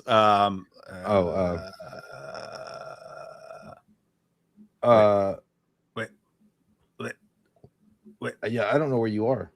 Wait, I'm almost there. I just came. Stinks. Okay. Dencat Like 90. You guys know a fun fact. Your popular video has 9.4 million views, and the link is 9 minutes and 42 seconds. Your second most popular video has 5 million views, and the link is 5.46. Pretty weird, man. Merry Christmas. It's the cabal. It's the we're part of the wolf pack. That's actually what's going on. So there was at least like 90% of those people were like, God, this fucking sucks. Why the fuck was this recommended? It's terrible. You know, when that video reaches 10 million, we should have a celebration stream. You know what we should do? No, you know what we should do? We should recreate the entire video at 10 million. Oh my God. With better quality. That better watch it get 270 views. Yeah, it'd be terrible, but we should just recreate the entire video. Everybody's like, why don't you guys do those skits anymore? It's like, because nobody fucking watches them, bro. I don't know what happened. The internet changed. Shelly Bean says, thanks for getting me through this year. Love you. Thanks, Shelly. Shelly. You're the fucking best. I hope your next year's even goddamn better. Lag. I was born in 84 as well. It's greatest year of all time. It's great. 1984. No, I bet he looks amazing. I bet he looks like a goddamn Adonis, is what I think. Show us your dick. I mean your face. Shelly Bean says that. Oh, I just read that. Sorry, Shelly. Sorry, Lage. Holly says, hope you guys have an awesome Christmas. Hey, thank you, Holly. I love seeing Holly's face in the live chats and the streams. Always a pleasure. You're the fucking best. Hope your holiday is awesome as well. Big Monkey Nuts says, I'm glad I made it in time to catch the 15-hour live stream. Really excited. Pass the lice. Pass the rice. We're not in trailer park. Who's passing lice? I haven't. No, I'm kidding. Thankfully, I haven't been there. Tea Drinker, aka Gary, says Randall Flagg in the stand is the man in black in the Dark Tower after Derry. I heard rumors Flagg could be the demon in Children of the Corn. Carrie's dad explains why her mom calls boys the devil. Holy fuck, Mel Gibson and conspiracy theory. I mean, you know what? You're not wrong. If Stephen King wanted to tie his novels in, doing that through the TV shows would be perfect. You know, you have the success of it, right? And then they do something with Carrie, and then they tie it all in, and they put together. Would you guys want to see another Stand remake though? I don't know. No. Like I feel like they just did that shit. I mean, No. I didn't watch it, to be fair. I only watched the first 2 episodes. It was all right, but it's a good observation, Gary. Jay, how many fucking super chats did we miss in the beginning? I feel like we missed a few. There were some people said, did you get Diana Beth who said we hopes we have a good Christmas? Diana, I'm gonna plead the fifth because I didn't see that. Pop Culture Pat said we missed his. He said, Merry Christmas, Mike and Jay. Happy Christmas to you, Diana Beth. Merry Christmas, Mike and Jay. I hope you guys have a great one. Growing up, what were some of the gifts you hoped you would end up getting on Christmas? Ooh. I definitely don't have a sad I didn't get that for Christmas story. I think I was pretty I think I was pretty blessed. I got everything I wanted when I was a kid. Mom and Dad did a really good job of getting me pretty much anything. Well, my brother and I, like anything that was popular, I guess, at the time. I think the only thing I remember, Power Rangers, they were like really big, and they my aunt and uncle went out and did the Christmas shopping that year, and they did their best, but it was a fucking hyena market out there during Power Rangers. And they got us but they did get us the Green Ranger, they got us the Red Ranger and the Blue Ranger, and I think they got us the Zordon set, but they didn't get us some I didn't get a Megazord or something else, and I think that was the only thing. I was kind of like, oh shit, that's a bummer, but it was still cool. I don't remember ever I don't think I was ever like super ungrateful for anything. I think I was pretty blessed. So yeah, I will say the only thing I remember specifically is getting something I didn't expect, and it kind of changed my whole worldview. Was where I got this big giant Sam's Club package of sports cards, and I didn't even collect sports cards, and they were all kind of like shitty, like for sport, like it would have soccer players and shit in there. But realizing the addiction of opening like 100 packs of cards. Fucking I was addicted from then on. Still am to ripping cards at this point. That's the one thing I specifically remembered. We talked about the Brainiac casting. We did talk about that. Did we talk about this? We did that. Okay. So we did. So we're caught up on the early ones. Yeah. God, Jay. Y'all lying on my goddamn name. What? Oh, there was one that I meant to you were gone and I meant to get back to you. I'll find it. I will find it. Boot Scoop Boogie said, Slender Man, how do you feel about Christmas? Me think it's a wonderful time of year where everybody come together under the Christmas tree, open presents, and although they sing Christmas carols outside your door. You also get to eat all the chocolate you want, and you get to go up to these big socks they hang over the fireplace, and they have all them treats in the fire. It's very nice. But you know, it's do you think that it's gotten to a point where people are more concerned about what gifts you get, right, than the Christmas spirit? That's what it always should be. So you should have a good Christmas spirit and go to a sandwich shop together as family. Down is up says happiest holidays for two of you and your families and everyone in the chat. Thanks to you, buddy. Thank you, man. I was getting ready to say we have another stream before Christmas, but we really don't. That's where all this holidays cheers come. Oh yeah, because Wednesday is Christmas Eve. Yeah, so we got another one on Monday. We got one this Saturday, which is going to be after Christmas. So yeah, no, hell yeah, man. Happy holidays to you. Jeremy Shelley says, hey fellas, just want to say I had to help my daughter with her car. Cost me $700. Yeah. I had to put my BMW payment on the back burn, but that's what dads do. Hell fucking yeah, man. But I got my Xmas bonus, so life goes on. Everything is okay. Jeremy, brother, you're a good dad. That's what you got to do, man. Hey, you're allowed to share that here. And you know what? You are a good dude. You are a good dad, like Mike said. Fuck yeah, dude. But you won't get that when you like tell your wife or whatever. You're like, hey, I had to put seven, you know. And she's like, well, that's what you're supposed to do. Ungrateful. But you can say it here. You're a fucking awesome dude. Congratulations. You're a good dad, man. Merry Christmas to you. That's the best gift of all is knowing that you helped your kiddo. So good for you, man. I'm proud of you. Andrew, and I mean that sincerely. Yeah, that's fucking awesome of you. Andrew Romano says, Merry Christmas. You guys are great to watch. Well, that is a lie, but we appreciate it. I think we're mediocre. I like to watch Jay naked, drinking off, touching his butthole. Well, that's but crazy. He doesn't know about the camera I have in his bedroom. Boot Scoop Boogie says, Slender Man. We're so happy that we bring you joy, Boot Scoop Boogie.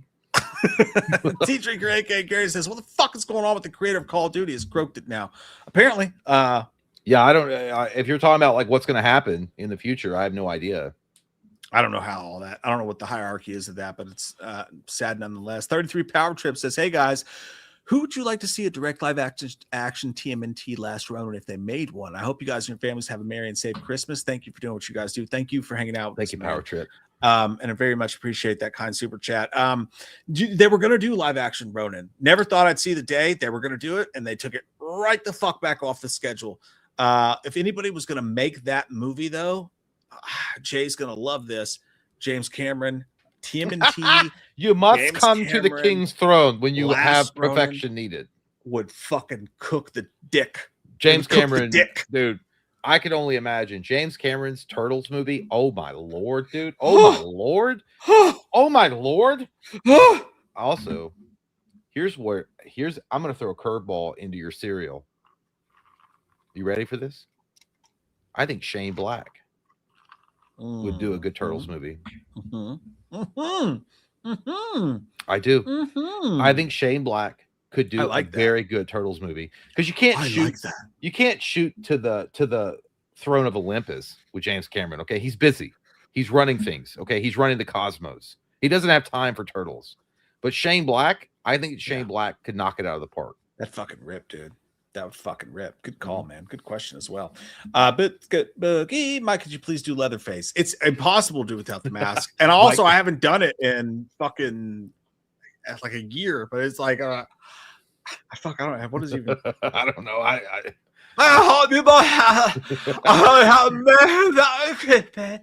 yeah. Sounds like your average customer at the methadone clinic. Oh my Lord. Yeah. I just spilled. I had a flashback when I was working at CVS and the motherfuckers that come up early for their fucking refill on their oxycodone. They're like, it's Saturday. That's a fuck. If Peter by the way, I consider me Miles Davis. I will say this about, I don't mean no disrespect for people that actually need pain medication, because there are like, life happens, right? But you could always tell the fuckers that abused it, because they would show up and they would come through the drive-through at CVS when I was at a tech, and they would be like, they would have their big old fucking 24-pack of Natural Light, like, yeah, buddy, you got my oxycodone or my Lortab? And I'm like, you're like a day early. It's like, no, I'm telling you what, you said that last month, but it said here on the fucking app that I could pick. I'm like, your fucking doctor has said you will get it the day of. I'm like, well, fuck him. I guess I call him. Not today. But you could see them coming from a mile away with their fucking Natural Light and their fucking dirty old condoms in the fucking seat next to them. I'm gonna get Mary Beth fucked up tonight with my oxycodones and Natural Light. Andrew Romano, thanks, buddy. Says, you guys make my Mondays and Wednesdays so much better. Been in the community college this past year, and the fall was my first semester away at university. Ooh. Your channel has really helped through some days. Thank you, Andrew. I get it, man. Colleges, I only went for like 3-4 weeks, but I'll say this about college: it's a lonely place. So do not feel bad about it. There is like probably 3,000 people on that campus that feel the same way you do. However you're feeling, it's a scary, weird situation. But hey, you go out, you find things that make you happy, and if it's us, I don't know what's wrong with you, but I'm glad. I'm genuinely honored. So thank you, man. And get that fucking degree, man. Get that fucking degree. Make that money. While Willie says, Jay and Mike's resolution beat bootleg Halloween game. That might be too far. That's a hell of a resolution. Like, you want us to find the Ark of the Covenant? What the fuck? Sobriety might be one thing, but beating that fucking game is a whole nother. Yeah, we are clinically brain dead, apparently, when it comes to beating that game. Hey, we'll try it again this Saturday night on the Patreon stream. Pop Culture with Pat says, think you guys might have accidentally... we did get to that one. Pop Culture Pat. Byron Hansen says, my crotch is literally wet from dropping that water on. I thought you said from literally peeing. Well, just from being here with you guys. Byron says, what is the most gruesome injuries damage you've ever seen in action? Her do take Rambo 3 when he put the gunpowder in his wound and lit it up. That was nasty. Okay, but here's the thing, Byron. That was nasty and gnarly, but that was badass. When he like put the gunpowder and sealed his wound from the bow and arrow, he was like, ah! You're like, God damn it, it gives me energy. Yeah. The most gruesome, as far as like, I remember watching it for the first time and my God, for whatever reason, it reminded me of like overburnt chicken coming off the fucking bone. It was in We Were Soldiers when that one dude got hit with the flame shit, whatever, when they dropped all that shit on the forest in We Were Soldiers, and he's all burnt up, and they go to pick him up, and the dude's hands like pulls the skin from his legs as he's picking him up. Oh my God, dude. Because that came out of nowhere. That came out of nowhere. Nasty. Yeah. For me, it'd be, I watched the movie the first time. Dude, this movie's fucking badass. You got to watch it. It's 1992. It's called Nemesis, and it stars Olivier Gruner, and he's a cyborg, but still this other cyborg grabs his face, pulls it down, and his face rips on the metal and it scalps him, and then he gets his arm ripped off. Oh, Fucking nasty, but cool as shit. Dude. You guys should. I promise, this crowd would love the movie Nemesis, 1992. Whatever. I think it's on Tubi. For whatever reason, scalping and teeth shit, or like something with like that fucks me up. I can't watch that. So good, so fucking good. Michael says you guys should play the Atari Halloween game. Honestly, we might be better at it, Michael. We're so terrible at the bootleg one. We might be better on Patreon on Saturday. What we could do is we could try to beat the Halloween game, the bootleg one. Yeah, we could try the Atari one. We could also, well, I don't know. You have to get it. The Cosmic Invasion, Marvel Cosmic Invasion. That's really fucking fun. Yeah, well, I'll download it if we want to play it. We do some games. We'll figure it out. It's gonna be a good time. It's gonna be a good goddamn time. And I agree with you, Byron. Rest in peace. We talked about that earlier. James Ransone. That's sad as fuck. Really like to see him in movies, man. On the other side, over on Stream Elementos. By the way, you guys have been killing it tonight. Can I just say, you guys are fucking amazing. Awesome, dude. Thank you all. It's like, the Step Brothers the way that Mike says, like, yep, I'm trying to get out of here. Yep. No, I was doing the Step Brothers thing. It was like, yep. Let's see. Where were we? We talked about this. Yes. Yeah,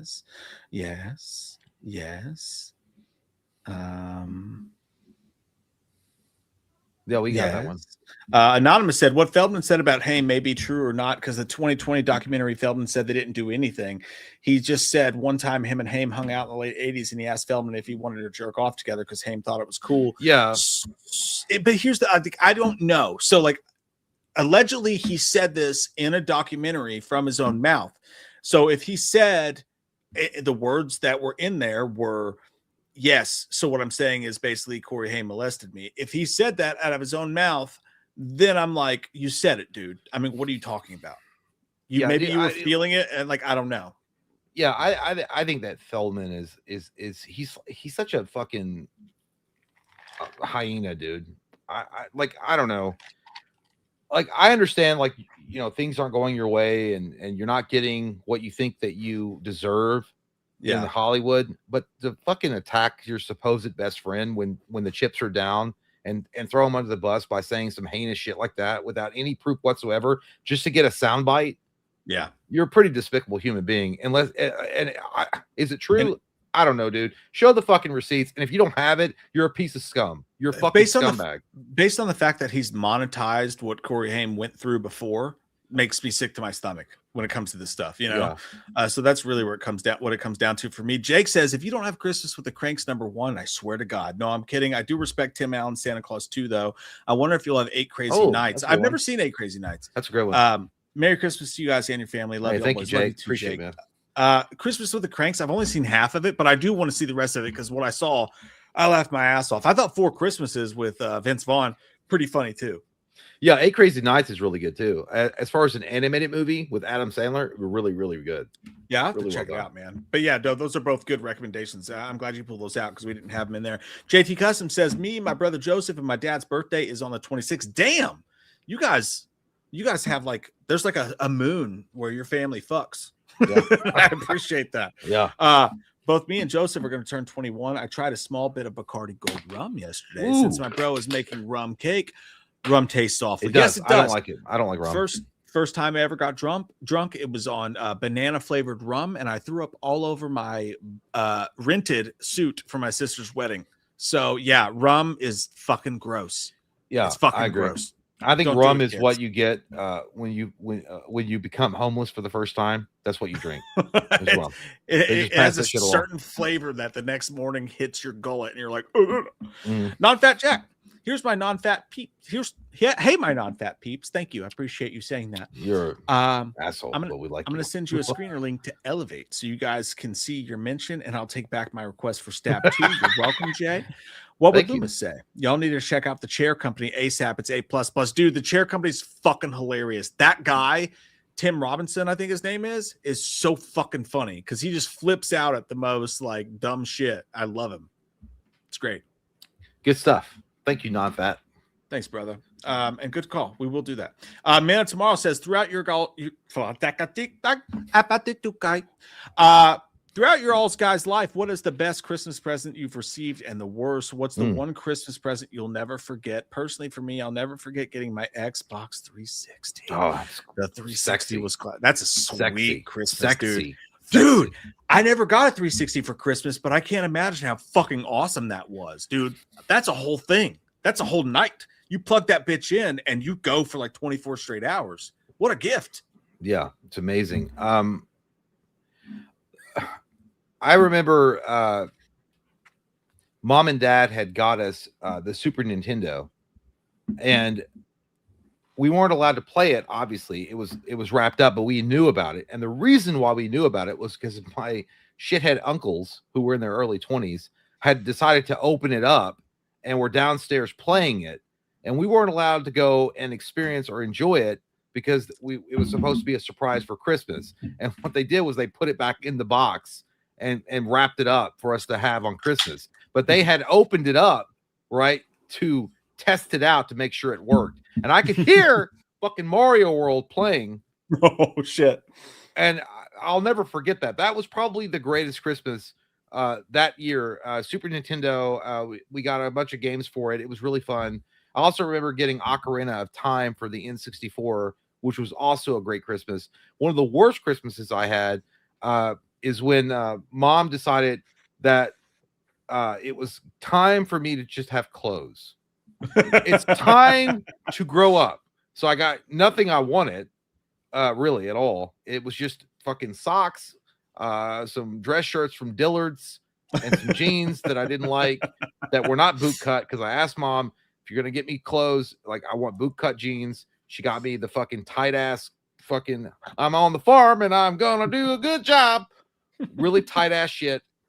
And that was the worst. I remember that. I had to be thankful for it because, I mean, she didn't give me anything, but I was looking over at my piece of shit brother, Cody, and he was like enjoying his fucking CDs. He got some fucking Blink. He got some cool Kiss shit. He got some action figures for Kiss when McFarlane was releasing those. And I'm sitting over here with goddamn fucking jeans from Dillard's that I don't want to wear. I'll never forget that one. It's easy. My best is definitely buying stuff for the kids, but like and then that one Christmas where apparently the family had a good year that year. I got a bunch of shit I didn't even ask for when I was a kid, like the sports card thing I was talking about was the best. The worst Christmas gift I ever fucking got, dude. This was so bad. I was dating a girl. We lived together, and I went to meet her grandparents for the first time, and they're very, very sweet people, but they didn't fucking know me from Adam, you know. And I go there, and first she wants to give me a jacket because I didn't have it. I had like a hoodie, and it was like -2. She's like, "Let me give you this jacket," and she brings out this jacket, and it's this big, gigantic. Like there's like 10 deer died for this jacket, like huge jacket, and it was a woman's jacket, and she made me put it on in front of everybody, and it was clearly a woman's jacket, and she made me put it on in front of all these people I didn't know, and she's like, "That's so nice." I was like, "Yes, it's very nice." And then when we unwrapped Christmas presents under the tree, they gave me a thing of Planters peanuts, and I love peanuts. Dude, it was so embarrassing. It was a triple layered nougat of embarrassment because I opened it and trying to be nice. I was like, "Oh, thank you. I love nuts." You know, it was so awkward. And they're like, open it. And I was like, okay. And I opened the lid, and there was a crisp $5 bill. Hell yeah. Rolling Lord. I had to double down and be like, "Oh, thank you for the $5 bill." It was so fucking uncomfortable, dude. Yeah. Oh, the worst. No, in all honesty, the worst Christmas I ever had was when I was on my own, but my parents were having a really hard time, and they literally could not afford to do Christmas. So like we didn't do any gifts, and like my sister at the time married some rich guy, and they were like well off while my parents were not well off, and I was just starting out. So we were all fucking broke, and they made us go to their Christmas and watch them like do rich fucking Christmas while we couldn't even afford to buy. My parents couldn't afford to buy Christmas for us. We couldn't afford to. That was fucking sit in the corner, pleb. Sit in the corner. That was the fuck. Yeah, that shit sucked, dude. But yeah, you know, ebbs and flows. Man of Tomorrow says this is this year's an early Christmas gift. My grandma got me the 4K collection of Lord of the Rings. That's a good time. That's a good grandma. I don't even like I Lord that. of the Rings, but That's if a you good like grandma. it, a whole 4K collection, that's a great time. Oh yeah. I have never seen the movies before. I'm so excited. Jay, I know you love Dude, them, and Mike. Oh my God, you are ready for an adventure, man, of tomorrow. Mike, you can't stand them, so I'm definitely interested in how it's going to turn out. You're gonna fucking love it. You're gonna fucking love it. And I want to have a full report in a month. I want a full report.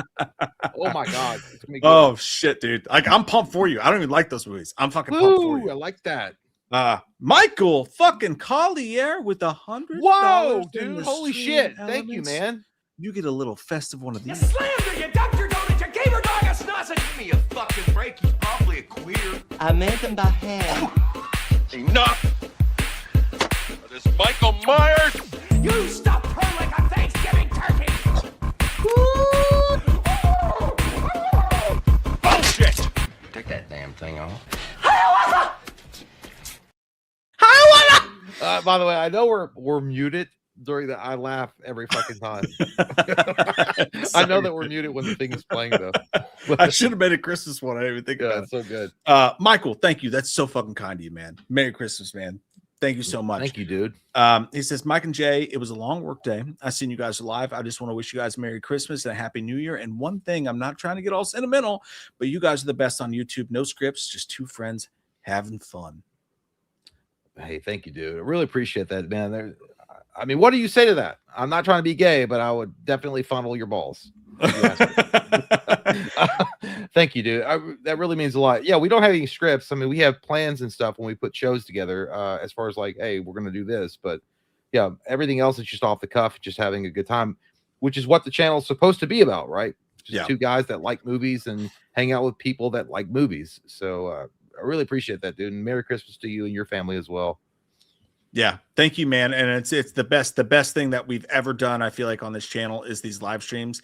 Jay and I get together and make videos, and it's fun. It's a blasty blast. But there's something about, especially specifically moments like these with you guys, where it's the holiday season, coming up on a big holiday. Everyone's got their stuff going on, but we're in a fucking zone together. We're in a fucking zone together, and Zone. the suck zone. And yeah, man, I love that you get enjoyment out of this, man. It means the fucking world to me, and we very much appreciate that kind contribution that you just made. So Thank you, man. Big Monkey Nutsock says, hello there, legendary sex icons Mark Wahlberg and Feldman. I'm asking for your guidance on how I can properly fist a woman. Oh my God, there was a famous dude. movie quote about stuff the shit out of it, but I was hoping for a better elaboration. Thank you in advance. Oh God damn, monkey nuts.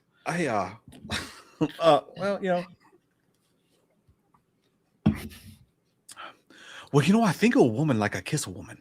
If I'm gonna kiss a woman, I'm gonna get all that deep in there, and I'm gonna suck her fucking face off. You're gonna see me in the movie Fear sucking on Reese Witherspoon's face, and you're not gonna see her face. You're just see my lips around the side of her face. So if I'm gonna finger a girl like that on a roller coaster, it looks like she's having a good time, but I guarantee she's having a bad time, because it's not just a finger; it's a whole fucking fist. And this is fist that knocked out Saul Manby. You go head body, go head body. You do the same thing to a vagina. You understand me? You understand me? I was Dirk Diggler. This can do a lot more damage than this. So it's this.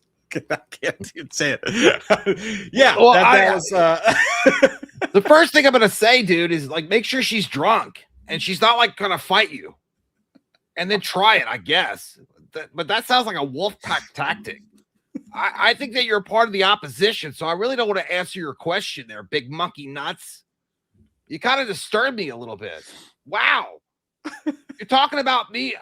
I'm a goddamn McDonald's commercial icon. That's what I am. And you're asking me how to fist a girl. It's disgusting. Do it while she's drunk. She told me she wanted to go on Mr. Beast, so I said we're going to go on the Mr. Beast ride. I'm not lying. My wiener is dying. I have to go pee. Hey, we're at the end though. We're But at, I no, have we're to go not. pee. No, we're not. No, we're not. Go pee. Yeah, Come I back. know. Go I have pee. to go pee. Go pee. Go pee. Go pee. Thank you, Big Monkey Nuts. This is something I always wanted to say on Christmas. Thank you, Big Monkey Nuts. Thank you. Sometimes you guys make us do things, and they don't make us proud of ourselves in the morning, but it's okay. That was Mark Wahlberg. That was not me. Look at the fucking water on my tits from the Leatherface thing. I can feel it dripping down my balls. It looks like the Philip Rivers experiment's over with. 48-27. Again, I wanted to root for Rivers, but my wallet said no. And it turns out I made the right decision. I made a whole $9 on that, and it was wonderful. I'm sorry, Philip. I wish the best for you and your 37 kids. Yeah, when Jay gets back, we'll finish this thing off in style. I don't think it's felt like Christmas until tonight. You guys made it feel like Christmas. I appreciate you guys so fucking much. This is a nice stream, man. This feels good. Does anybody else feel good? I feel good in and around the hole. Not from what Big Monkey Nut said, because it only takes one, maybe two. This is too much. And I'm not doing Black Power. I don't know where to go off of that. You say some things and you don't know what the next statement should be. You should just put your hand down. And sorry, I ruined your Black Panther party. You just got to walk away from things like that when you say them. You got to do it. You got to do it. I hope you guys have a Merry fucking Christmas. I really do. And a Happy New Year. Say hi to your mother for me. I got to work on the Wahlberg. It's getting a little loose. Getting a little loose in the gears, if you know what I mean. Yeah. Yeah, it is. Anybody got Christmas shopping left to do? That's a fucking nightmare. I'm going tomorrow. I'm going to brave it. I'm going to go out there. I'm going to brave it. I'm going to do it. I'm going to buy those gifts. And I'm going to try not to punch a fucking meth head at Walmart. I always punch a meth head at Walmart. They shouldn't be there. Not to. It's gonna be hard not to do it. I swear to God. I'll fucking. Okay. All right. The finale. Guess what?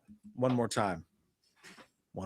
Roll that beautiful bean footage. One more You time. slammed her, you dumped your donut, you gave her dog a snozzle. Give me a fucking break, he's probably a queer. I made them by hand.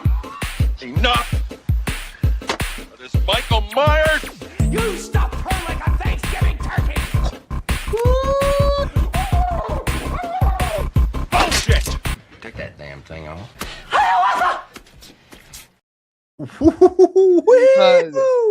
I don't know what's better doing. He was like, "You stuffed her like a Thanksgiving turkey," and then you have Marlon Wayans going. It just flows together so well. This is in honor of our good friend DJ. Dude, thank you. Graham. Holy shit, man. Huge, gigantic, dude. Not necessary, but thank you so fucking much. Thank you, It means man. the world to us, man. He says the best gift I remember getting as a kid was a blue Game Boy for my aunt, while my cousin got a red one. Oh, that's fun. Double Dragon. My favorite game was Mario vs. Donkey Kong. Then one day, my mom pawned it for money. I never got it back, and I never fully forgave her. Merry Christmas, you filthy animals. It's got how it goes sometimes. I in wouldn't this forgive life. her either. Fuck that shit. I can't That's believe bullshit. it. Pawned it for money. Do you know how many childhood memories are contained within that game? Yeah. Ridiculous. Absolute fucking ball ass. Shout out to your aunt. Yeah, I'm not gonna I say remember. anything bad about your mother, but shout out to your aunt. Yeah, I remember having a Game Boy. I had Tetris. I had the Punisher game for it, and I didn't have a Game Boy Color or anything like that, like what you got. Like I didn't even have a blue Game Boy. It was just like the old one. But yeah, Game Boys were badass, dude. Back in the day, Nintendo was fucking king. It was king. It took me forever to transition to PlayStation 1 from N64. Like it took forever to even do that, but yeah, dude, I could only imagine, like, you know, those memories wrapped up, and then you find out it's Bond. You're like, what? In honor of DJ, top three Christmas presents. Go. I'll go first if you want me to, because I just Well, go ahead, because you, yeah, sure. it was rude of me to do that. Top three off top of memory, as far as being a kid goes, was that sports card collection. It was like, dude, it was like this fucking tall. It was like this tall. And it just had cards laid. So I spent hours just unwrapping them, putting them in the little packages of the best. Second, Scream, the VHS tape. And it was the same Christmas. So I'll say Scream and Independence Day. I feel like it was the same Christmas. The lenticular Independence Day. Did I say VHS Day? That was great. Shut up. With the Scream, with the lips, that was great. And number three, I would say probably Super Scope. You know, it turned out to be dog shit.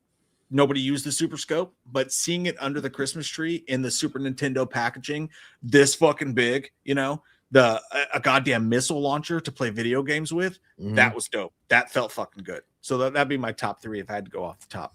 My top 3 is Super Nintendo, Super Nintendo, Super Nintendo. It's all 3. Oh. No, but I will say it was the SNES. That was amazing. That whole experience was awesome. I think the first they got us the Mario World came with it, and then we are it was Mario or Super Mario. Yeah, it was Mario World, right? I think so. And then Pit Fighter. I got Pit Fighter with it, which was really Pit fun. Fighter? You mean Yeah, Street Fighter? No, Pit Fighter. There was another Pit game called Pit Fighter. Yeah, it Never sucked. heard of that. It was a Oh. shitty game. I was like, yeah, you cheapskate. Pit Fighter was terrible, but I remember getting that game for Christmas. And then the second best memory was the Power Rangers event. Everything was Power Rangers. Oh, it's awesome. We got a bunch of the figures, the play set. That was really fun. And then the third best memory, the clothes. Not that was the worst. I can't remember it that well, but I do remember getting like real Ghostbusters stuff when I was really young, like late 80s, when it was still a popular thing. Yeah, I those do were remember fucking- having a Christmas where they were like the scare Ghostbusters, where you could like squeeze their arms and Ray would go, oh. Yeah. So probably those 3. Hell yeah, dude. Hey, DJ, thank you, man. That's very kind of you, dude. We really What a do legend. appreciate it. Thank you so Legend. fucking Thank you, much, man. dude. Byron says, thought Corey was in the NWO Wolfpack wig. Well, That's what he's not in. No, he hates the Wolfpack. The Wolfpack is his chosen enemy of all time. he's like the ultimate warrior on the outside fighting against the Wolfpack, and everyone that disagrees with him is the Wolfpack. exactly. T. Jaker, Gary. The Nemesis movies are connected to the Cyborg movies, and I just learned the Rules of Attraction is connected to American Psycho. I did not know Rules of What? Attraction was connected to American Psycho. I did learn about the Nemesis being connected to Cyborg, which is crazy because they did a 5th movie called The Dark Rift, which was announced and created but never released, which is crazy. Guys, watch Nemesis 1992. That's my Christmas present to you. If you love Jean-Claude Van Damme, if you love old school action movies, Nemesis 1992, a fucking ride. And finally, Papa Haters. Yo, Mike, where can I send you a movie request, aka commentator? Send it to if you're on the Patreon, send it through there. That's where they come from. Or email to wewatchthetmovie2@gmail.com. I'd like to send you guys a request. Just for Mike, fuck you, Papa. Take it, Papa. Who would I hate? I want to do some commentaries. Listen, I forgot what I was going to say, but my point is this. Did you enter into the sentimental phase? I did. I started to. I stepped a foot. It's I the touched mustache. touched a toe. It's the this is where all my power is derived from right here. Hey guys, 3 hours, 21 minutes deep into the stream, and I didn't even feel the Christmas spirit. And then we're in the stream, and now I feel the Christmas spirit deep inside my fucking bones. Mm-hmm. You guys are the fucking best. You remain the goddamn best. We love you so fucking much. We love. There's things I fucking hate about the holidays. I mean, I'm telling you things I fucking hate about the holidays. Yeah. And I'm sure a lot of us have those feelings too. Like I know Jay does. I know I do. A lot of pain, a lot of heartache, a lot of shit. But, and I know you guys all feel that, so everybody has something, but everybody expects certain things at the holidays. Like you expect it. Like it's like everyone's supposed to feel this during everybody's supposed to have, something that we have that not a lot of people have that we don't take for granted is this. When we do these during the holidays with you guys during the holidays, that is an unexpected, gigantic fucking bonus. That's not a normal thing. Most people don't have that. So I just like to say thank you guys, because having this and you guys in this community and us getting to have our own little Christmas, our own little fucking celebratory holiday vibe going on when it's cold outside is a really fucking special thing. And I don't want to take that for granted. So I just want you guys to know we really fucking appreciate it. Yeah, 100%, man. You guys have made the year special for us. You always do. Make every live stream special. And not in a million years, back in 2012, when we started the channel, would I ever think that we'd get to a point where we're doing a live stream with 300 people on the eve of Christmas, the Christmas Eve, and talking about our favorite Christmas memories, and being so thankful for all of you guys. You guys are warriors. You're champions. We really appreciate you guys. You guys keep the lights on for us. You guys make it possible for us. And we both had some heartache and a lot of shit that we've had to deal with throughout the years, but you guys were always a bright point for us. Appreciate you guys more than you guys could ever know. And thank you guys for sharing your memories and your experiences with us, because you make it go round on this channel. So love you guys, and truly and heartfeltly thank you for everything. Yep. Thank you. So Merry Christmas to you guys, and have a great Christmas, because if you don't, we're going to come down your chimney and finger your butt. Yeah, we'll do it. Naked. We'll fucking do it. We'll do it. Love you guys. Good night. Thank you guys. Thank you so Bye. much. Good night.